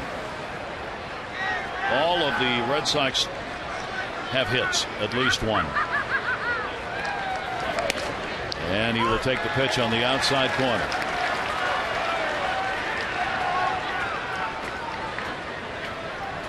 Here are the runners with Pedroia having a double.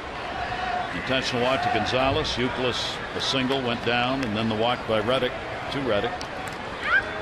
Those are the last 4 hitters. Here's the 0-1 delivery. Crawford will take it inside, and a 1-ball, 1-strike count. Crawford returning from the DL for this ball game. The infield is in at first and third, halfway second and short.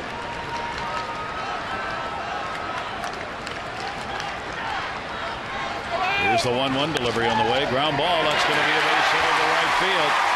Gonzalez is going to score. Youkilis will stop at third base. Station to station. RBI for Crawford, his second hit.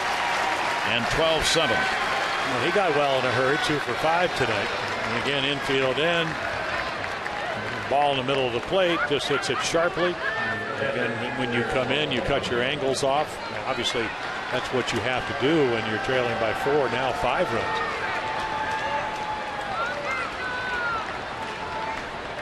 So the bases remain loaded. Youkilis, Reddick, and now Crawford. That'll bring up Saltalamacchia, who started the inning by grounding out. He's had a home run and a single, 1 RBI, and 2 runs scored. 12 runs on 14 hits. And a slow roller cap foul. For the Orioles bullpen tonight, not good.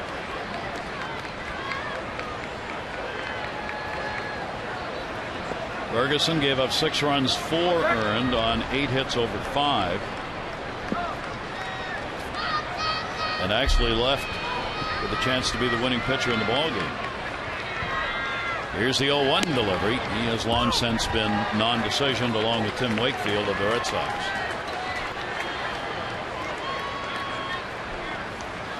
And there is Gonzalez, charged with 3 runs in this inning. Well, for Tim, they support him well. I mean, he came in at over 6 runs a game, 6.39. So they've done their job. They're 12. 0-2 deliveries up high, ball and 2 strikes. Saltalamacchia with McDonald waiting on deck.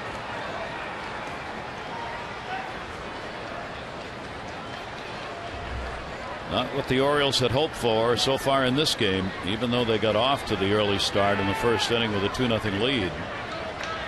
1-2 delivery and a big cut and a miss. Saltalamacchia retired. Jakabauskas will get the strikeout. 2 down. Yeah, big swooping curveball. Well thrown. Started on the outside corner. Let it break down out of the strike zone. Good pitch. McDonald actually, as you look at the pitch, McDonald actually started this inning by getting a 1-out walk. 2 walks, 3 walks in the inning. 2 have scored. Reddick is still out there. He's at second base. And a check swing. He went around on that. McDonald came on to pinch hit for J.D. Drew in this inning. It's the 11th batter to come up for the Red Sox. Now you've seen the ability to get the 2-out hit, the ability of leading the American League in on-base percentage to parlay it into runs. It's going to be into the seats. Foul ball. And a 2-strike count. And you know Michael Gonzalez didn't mean to do that, but again, Darnell McDonald is the least of your problems. He's the guy that started it all by walking. Because he's really been struggling. One of the few Red Sox that is not hot with a bat. Orel so far charged with 2 runs in no part of an inning. McDonald waiting on it. That'll be down low. Wieters will block it.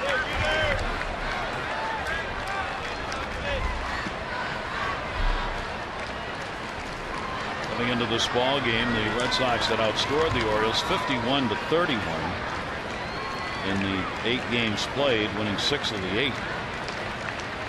And they have so far 12-7 edge here. Down to third. That is a foul ball. McDonald with a bases loaded base hit. Youkilis scores. Reddick scores. Crawford coming in, cleared the bases. 3 RBIs with a double. 15-7.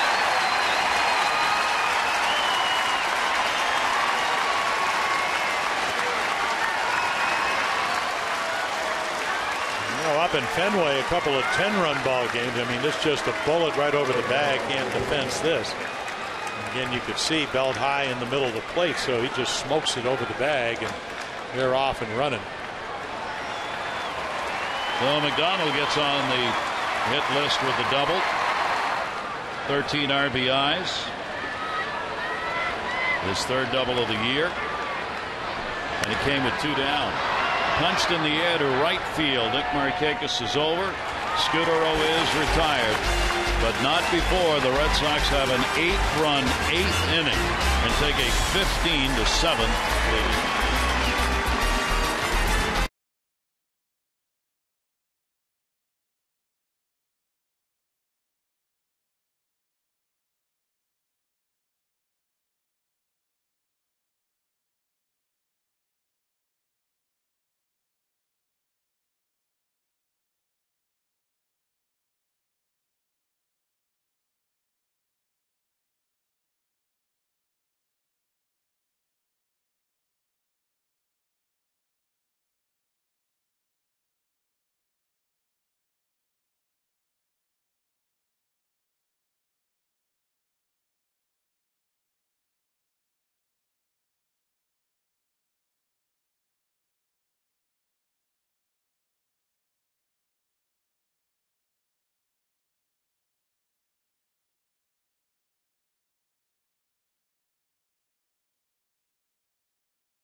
This year, Care First Blue Cross Blue Shield contributes $50 to support the Living Classroom Foundation. To date, the Orioles have 271 walks, a total of $13,550. Care First Blue Cross Blue Shield encourages each of us to take that first step towards a healthier and more active lifestyle. Here is Randy Williams on the pitch.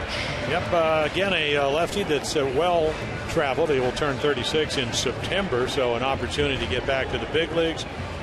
Very, very good numbers. 3 earned runs, 21 innings with 26 strikeouts, 11 in walks, and 19 appearances down at their AAA affiliate, Pawtucket.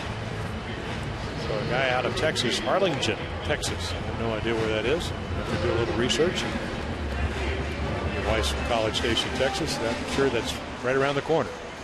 Darnell McDonald in right field. He started it all with that walk. He did. And then a double. Finished it up. Him, yep. So Randy Williams will be facing Reimold to start it out. 2 RBI double. A big hit for the Orioles in the 5th inning when they got 5 runs and 5 hits and took a lead in the game. Williams at 35 at Pawtucket at a 1.29 ERA, 19 games, striking out 26 in 21 innings. Left-handers were hitting 136 against him at AAA. And he was firing some mid-90 fastballs. Talking about that at a lot of the pitchers at the All-Star game were talking about the fact one of the big changes in Major League Baseball over the last couple of years, it used to be soft-tossing left-handers. Now there are fireballing left-handers. One of the reasons why the strikeouts have gone up so much. 1-1 delivery will be taken inside. Well, ideally, and you mentioned, you kind of briefly mentioned it, when the Orioles last won in '97, Davey Johnson was the manager, and you had guys that came out, he called it his National League bullpen, that had power arms. You know, again, you had Arthur Rhodes, who could throw it up in the 95 to 97 range, and eventually to get to your closer. And it just seemed like everybody Davey brought out. It just match up. You had Armando Benitez, even though he could throw a 100-mile-per-hour fastball right by you and hang a slider with the best of them. I mean, they had some arm. And there are the numbers you're looking at right there. 3-1 delivery on the way. That'll go to left field. Crawford. Reimold is retired. And the other side of the point, when you can strike people out, and I think, again, when you look at a lot of the minor league arms in the Oriole organization, Buck Showalter will look at the innings pitched and the strikeouts, and there are not that many with more strikeouts than inning pitched.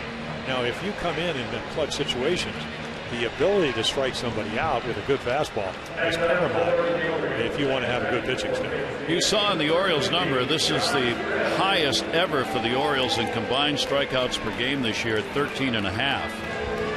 Major League Baseball average is 13.9 strikeouts per game. It is the highest strikeout rate in Major League history ever, as the strikeouts are piling up with the domination by the pitchers. Runs are down, home runs are down, strikeouts way up, and the pitching dominated season continues. Unfortunately for the Orioles, it hasn't. The Orioles still struggling to try and get a rotation together and a pen. And of course, until you do the first, trying to do the second is almost impossible because your pen's going to be over you. Well, we saw that the last 2 months. The team ERA went down a run and a half last year from 5.08 to 3.51, and they didn't score that many more runs, but it was certainly more than they were giving up. And that's what you have to do at the end of the day. Good breaking ball right there. And here is Josh Bell, added to the team again today, recall from AAA. He was hitting .254, 11 doubles, team high 16 home runs, 47 RBIs in 86 games for Norfolk. He has hit .214 in 53 Major League games with the Orioles last season. Foul that one back. And for Oriole fans to know, I mean, it has been a disappointment. Bell was really the third baseman of the future for the Orioles. They hoped he was going to be ready coming into this year. Wasn't. Reynolds signed to play third base, and this year numbers at AAA have been good, but still not the blossom they had hoped to see and have a starting third baseman ready to go. Well, again, trying to get the power numbers up in Norfolk, as you mentioned, a pretty good pitcher's park. High grass, wind blows in, on the water, big park. Pinch hitting for Felix P.A. 2-2 delivery to him will be outside from Williams, and a 3-ball 2-strike count. Randy Williams working for the Red Sox. Well, you look again, and a lot of times when you go out and get somebody, whether it's Franklin Morales, another lefty they got from Colorado, or Randy Williams, you look at last year, your scouts tell you, well, this guy's got a good arm. He throws a lot of strikes. And that's a base hit for Bell. So maybe he fits into our bullpen, especially with Okajima struggling after 3 or 4 years with the Red Sox. So Bell gets on with one away. And you can go to MLB.com at Bat 2011 to get all kinds of scores, stats, highlights, live audio, and track pitches. It's all there available for you. Just text at Bat 31826 for details. Robert Andino.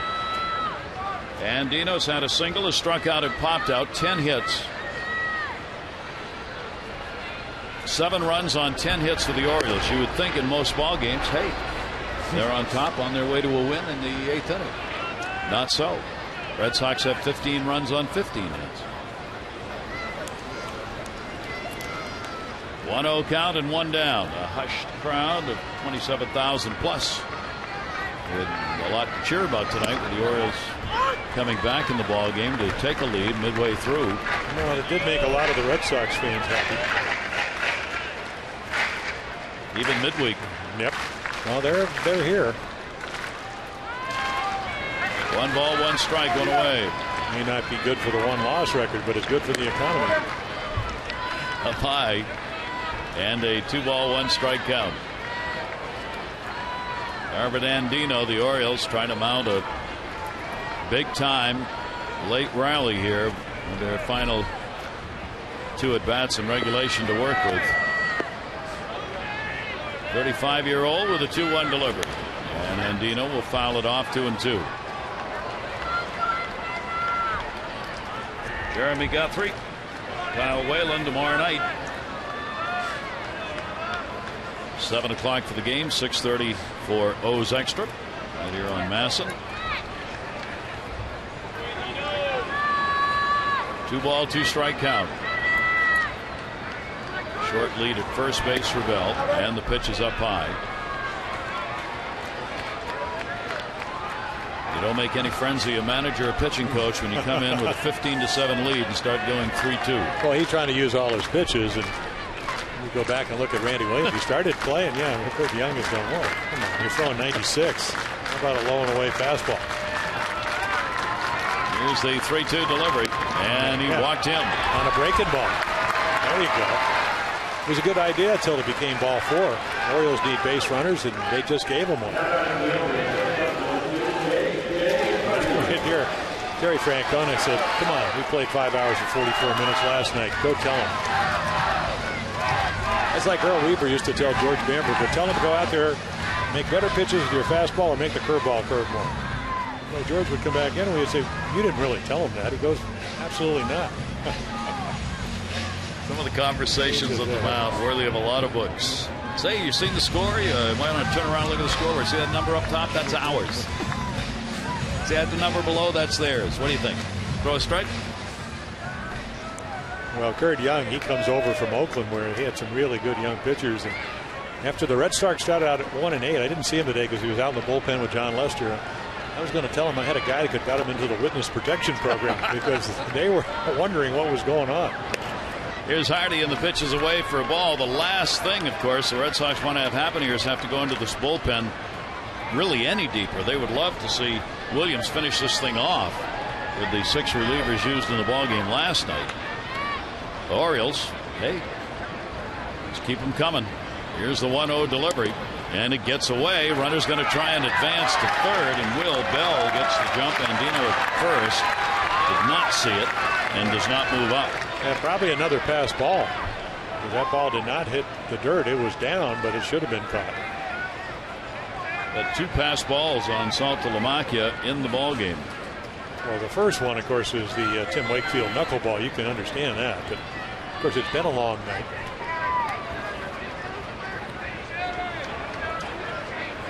What was the line Veritek had about? My knees are fine, but my shoulder, well, I can't complete that, but it didn't feel good. What, 220-some pitches last night that he caught down in that 16-inning game. But he was throwing back to the mound. His arm hurt more than his knees. Here's the 2-0 delivery on the way, and that's going to be fouled away. And a 2-ball, 1-strike count. Well, the Orioles trying to dig in. Hardy's had a home run, 1 for 4 in the ball game. He's extended his hit streak to 5. 14 home runs on the season, and another one of those right here. Looked pretty good on the Orioles side of the board. 2 on, 1 out. 2-1 delivery, and that's going to miss. And a 3-ball, 1-strike count. So they'll go to the bullpen again. Yeah, there's Morales, Franklin Morales, who pitched last night down in Tampa. Another lefty acquired this year during the season in May. Good arm for him, too. Morales worked an inning and a third last night. 3-1 delivery. That's going to be a base hit. Hardy delivers. Bell will score, and Dino to second. And that'll make it 15-8 as Hardy gets his second hit and his third RBI of the game.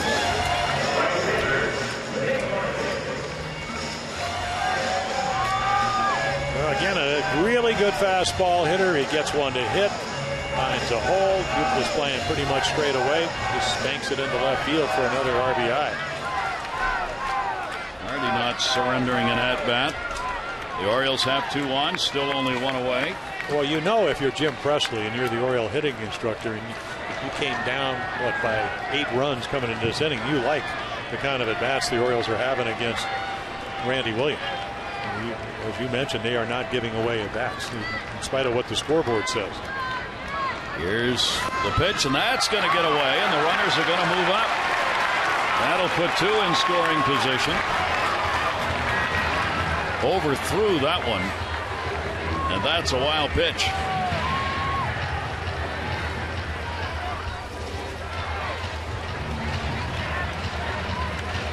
He just pulls it off the plate by a couple of feet. This game's getting really ugly. Well, Saltama, Jared's a big guy, and you missed him. Hard to do. Well, I mean, he's about 6'5". A lot of arm span there, and you couldn't get it within those arms. Nick Markakis has had an 0 for 4. He's trying to extend his 10-game hit streak. Runners, 2 of them in scoring position for Nick. 1-0 delivery, and he will foul it back. Well, the Orioles not done yet. Nick has really upped the number against the lefties. 289 now against left-handers and 300 against right-handers after a couple of months where he was not getting the hits off the lefties. He is now. 1 ball, 1 strike count. And that's going to be blooped down the line in left field. That's going to fall in. That's a base hit. Good jump. Both will score. Markakis gets a 2 RBI single. Hang on. Orioles not done yet. 15-10.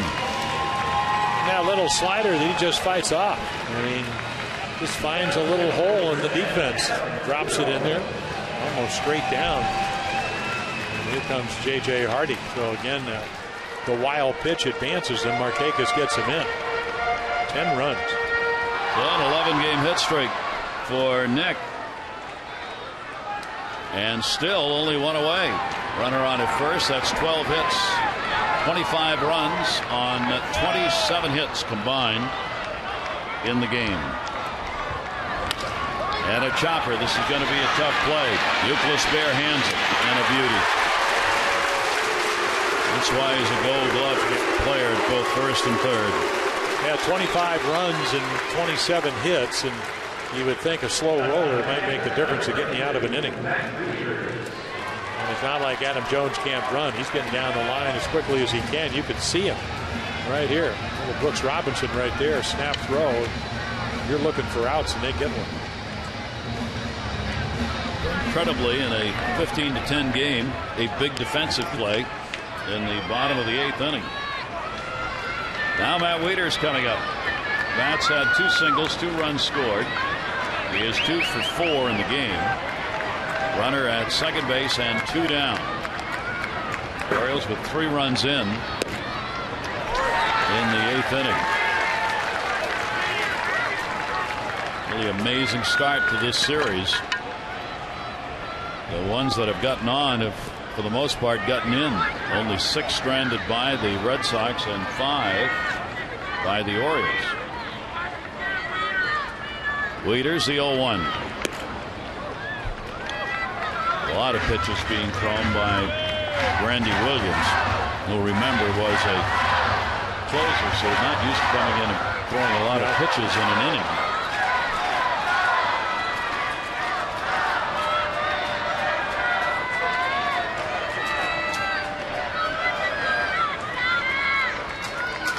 One delivery on the way. Blew that one in. And a 1 ball, 2 strike count. Well, he's got a pretty good windup. I mean, right over his front knees. I mean, he reminds me of a smaller version of Matt Thornton, who pitches for the White Sox.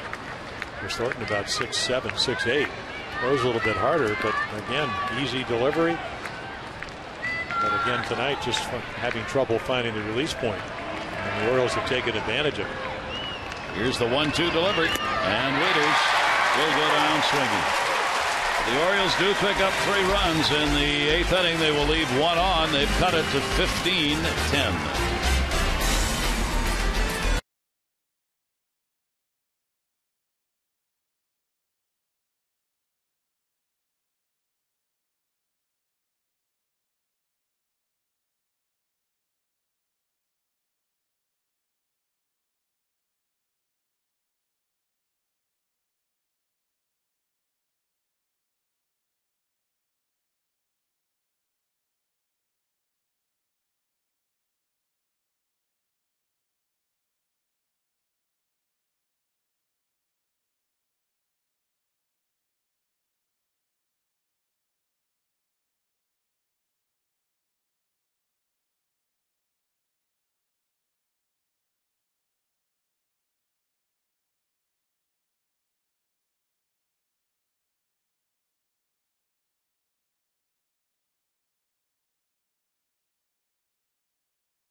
Orioles baseball on Masson is brought to you by Southwest Airlines. Southwest Airlines' new Rapid Rewards, unlimited reward seats and no blackout dates.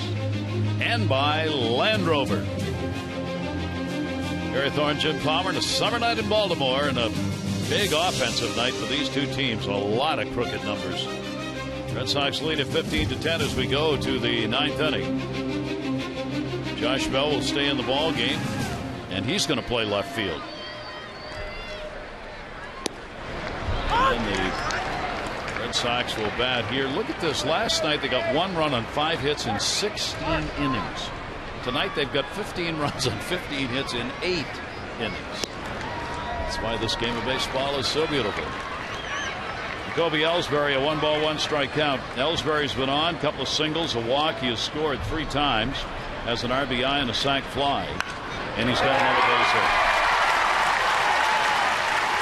Well, good pitching stops good hitting, and that's the story of last night. Both of those teams pitched really well, especially Tampa Bay. That's what keeps them where they are. And then again, there's just another something in the middle of the plate, and looked like a hanging breaking ball, and Ellsbury all over it. Jagabowskis on his ball game here in the ninth inning, trying to get these outs. Here's Pedroia, big 2 RBI double in the 8th inning, an RBI single in the 3rd. He's also drawn a walk in the game, and will take the pitch for a strike. Gary, I've done some investigating reporting. Newington Park was the baseball grounds in Baltimore, Maryland. It was home to the Lord Baltimore Baseball Club, National Association, back in '72 and '74.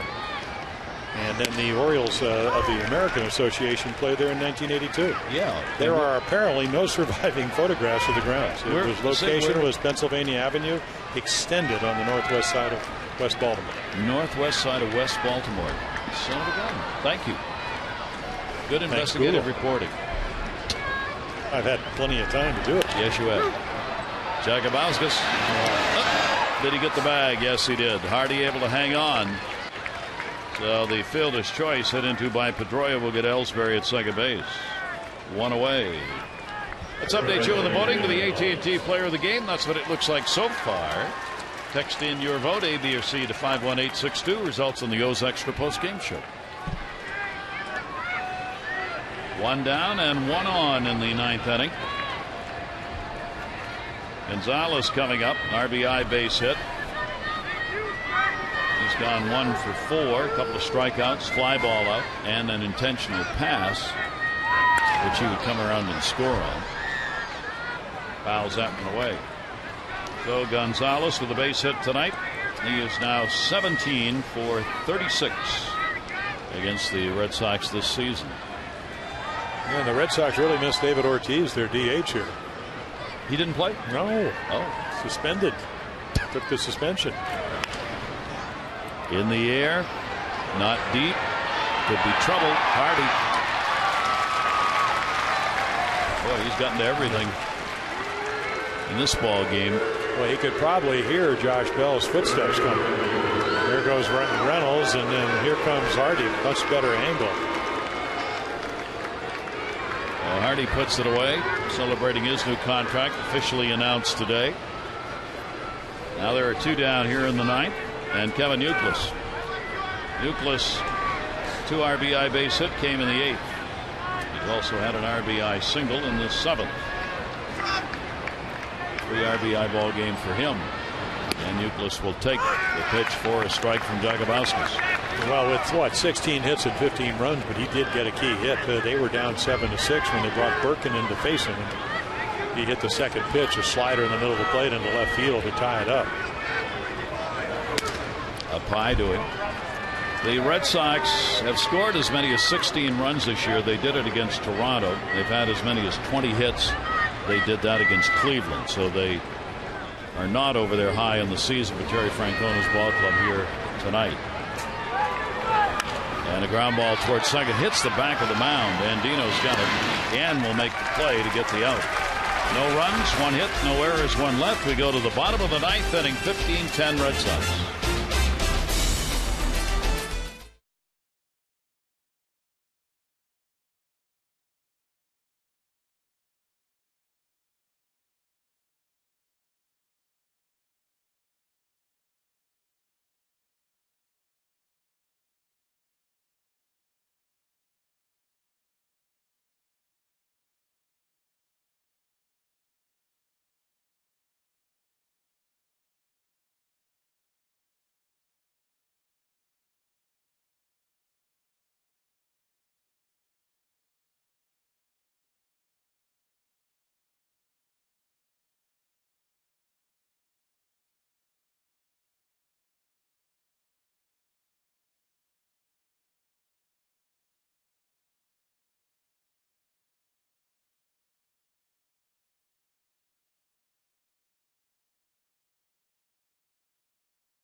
Game. Most nights I could say to you, Rick, 10 runs. Oh, we're going to recap a win. We're going to Orioles are down by 5 going to the bottom of the ninth. It's been a slugfest. You would have thought the Boston Red Sox, who played 16 innings last night, got in at 6 in the morning, wouldn't have any spark at all. They put 15 runs on the board. The Orioles still have a chance, though. They've got 10. Yeah, absolutely. The way this is going, who knows? Let's send it back to the booth. Stay with us, though. Now, right now, Gary Thorne and Jim Palmer. Jim, Rick, thanks very much. There's the line, and lots of it. Orioles with a 2-0 lead, and then they fell behind 3-2, 5-2, 6-2, then took a 7-6 lead, and then the Red Sox exploded with that run in the 7th and 8th in the 8th, and Franklin Morales is on to pitch. Yeah, inning in the 3rd last night in the marathon, the 16-inning game down in Tampa Bay, scoreless. Of course, the Red Sox won at 1-0, and pretty good numbers. Forearm strain early on. They did acquire him from Colorado. Again, Hideki Okajima done a nice job for him, but just did not perform. He's now down at AAA, so they were looking for lefties. Already saw Williams. Now we get Morales. So the Orioles will need a big bottom of the 9th inning to get back into this. They will have Lee, Reynolds, and Reimold due up. Reimold's acting as the DH. David Ortiz, 3-game suspension, started serving that one tonight. Kevin Gregg did the same. The Orioles. Obviously, Michael Gonzalez, the decision remains on what they're going to do about his suspension. No action was taken on it with a requested reduction in it. And for the Orioles tonight, again, offense has been there, but giving up 15 runs on 16 hits in the game to the Red Sox.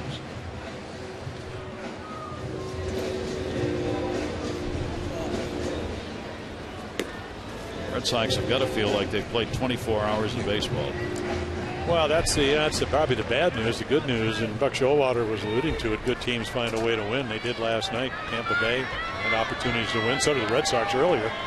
But the team that now leads is by one game over the Yankees, who have tied it up down in Tampa Bay in the loss column. It was a big win for him. So Lee starts it out here. He had a 2 RBI triple in the 1st inning, single and scored in the 5th. 2 for 3 and a walk in the game. Hitting at 240 in the year, and Morales' pitch is taken away. Dan Wheeler has got a chance to be the winner. Good job by Wheeler in relief. He worked 2 1/3 innings, no runs, no hits with a walk and 3 strikeouts. Michael Gonzalez could be the loser. He gave up 3 runs on a hit and 2 walks in an inning worked. Worrell, making his first appearance for the Orioles, charged with 3 runs on 2 hits in no part of an inning. There's a lot of runs scored. And the pitch is taken for a strike, 1 ball, 2 strikes.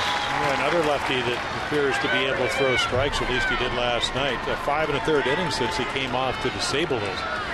Came over on the 19th to the Red Sox in May, on the disabled list on the 29th, and then they brought him back up to the big leagues on the 28th, which was 94. So not only does he throw strikes, pretty good fastball. 1 ball, 2 strike count on Lee.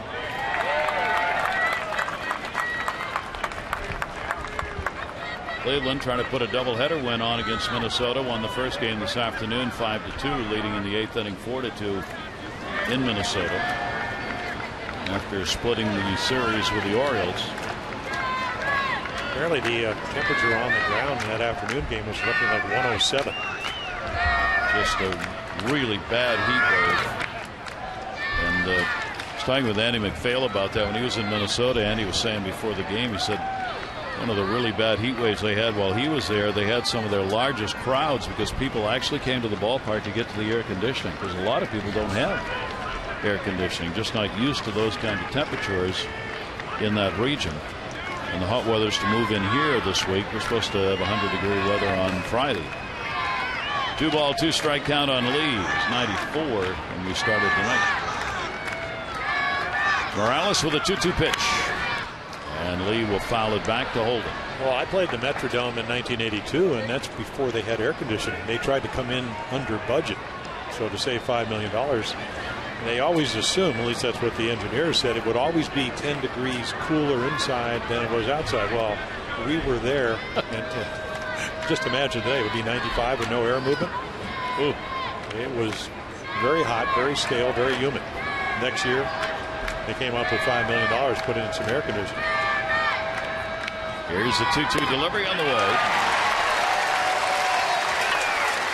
Yeah, a little high gas. The end is near. At least that's what the Red Sox are saying. They need a couple of outs. And watch this one. Four-seam fastball. See if you can hit it. Miracle can't quite catch up. Lee retired, and there's one away in the bottom of the ninth inning. That'll bring up Mark Reynolds. Reynolds has had an 0 for 3 and a walk. Orioles tonight. Hardy's had 3 RBIs. Jones a home run. A couple of runs scored. Hardy a home run, his 14th of the year. Reimold 2 RBI double. Markakis got a 2 RBI single in the 8th inning. Orioles have battled to put 10 runs up on 12 hits. Well, the guy that really did a nice job for the Red Sox tonight was Dan Wheeler.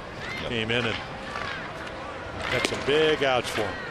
Wheeler will be 2-1 barring a big rally by the Orioles, and Francona's team looking for their 58th win, trying to go 7-2 against the Orioles. Reynolds with a 1-ball 1-strike count.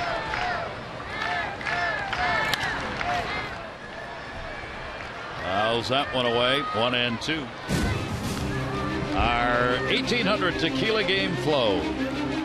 Lots of things I could say about that right now, but I'll just say it's been a seesaw battle. Orioles did get the early lead in the ball game, but could not pitch to it. And the Red Sox in the 8th inning with 8 on the board can to put this one out of reach.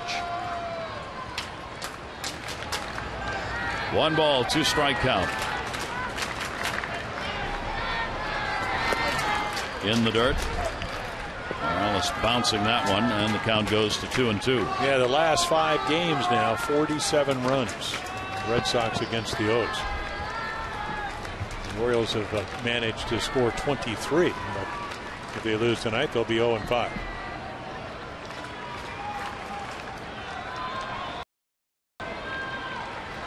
The game unmercifully dragging along in the bottom of the ninth. 2-ball 2-strike count.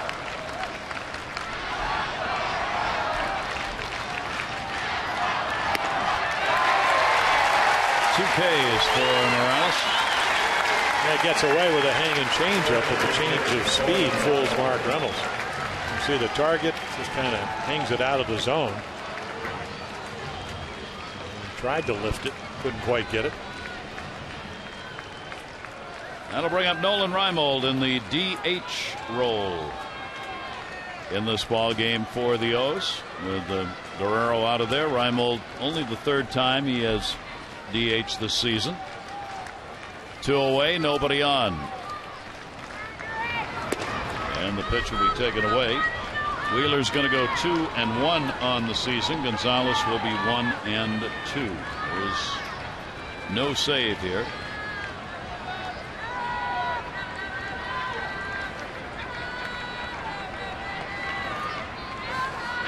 One-0 delivery. Reimold will take it for a strike.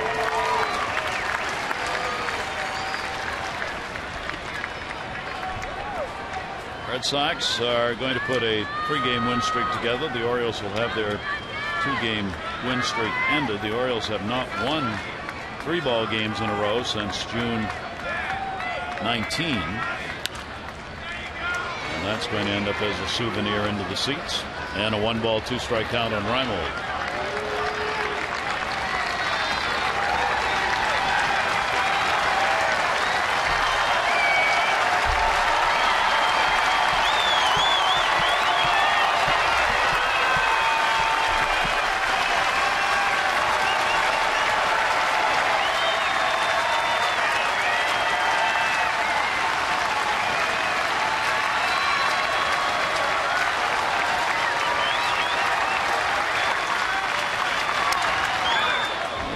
Check swing will foul it off.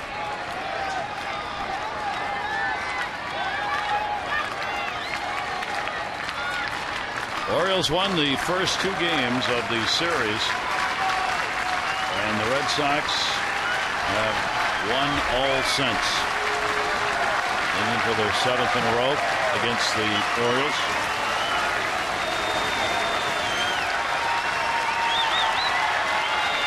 They had 10 wins of 10-4, 10-3, and this one they got 15 up, leading 15-10. 1-2 delivery up high. Morales with a 2-ball, 2-strike count. Williams worked an inning, gave up 3 runs on 3 hits. Tim Wakefield, the starter, 7 runs, 3 earned on 9 hits, 4 2/3. So the bullpens for both of these teams, long way into this ball game. 2-2 on Reimold.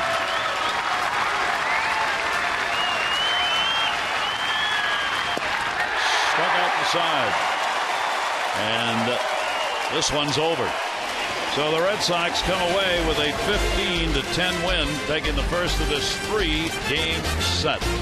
You can join us again tomorrow for more O's action. Game 2. Jeremy Guthrie on the mound against Kyle Whalen. Our coverage 6:30 Masson HD with O's Extra, presented by Verizon 4G LTE, and the game at 7. For Jim Palmer and all of our great crew here at Camden Yards, I'm Gary Thorne. Thanks, everybody. Final, the Red Sox 15 and the Orioles 10. This has been a Masson presentation. A lot to review. A lot of crooked numbers. Jim and Rick coming up next. O's Extra. Adieu.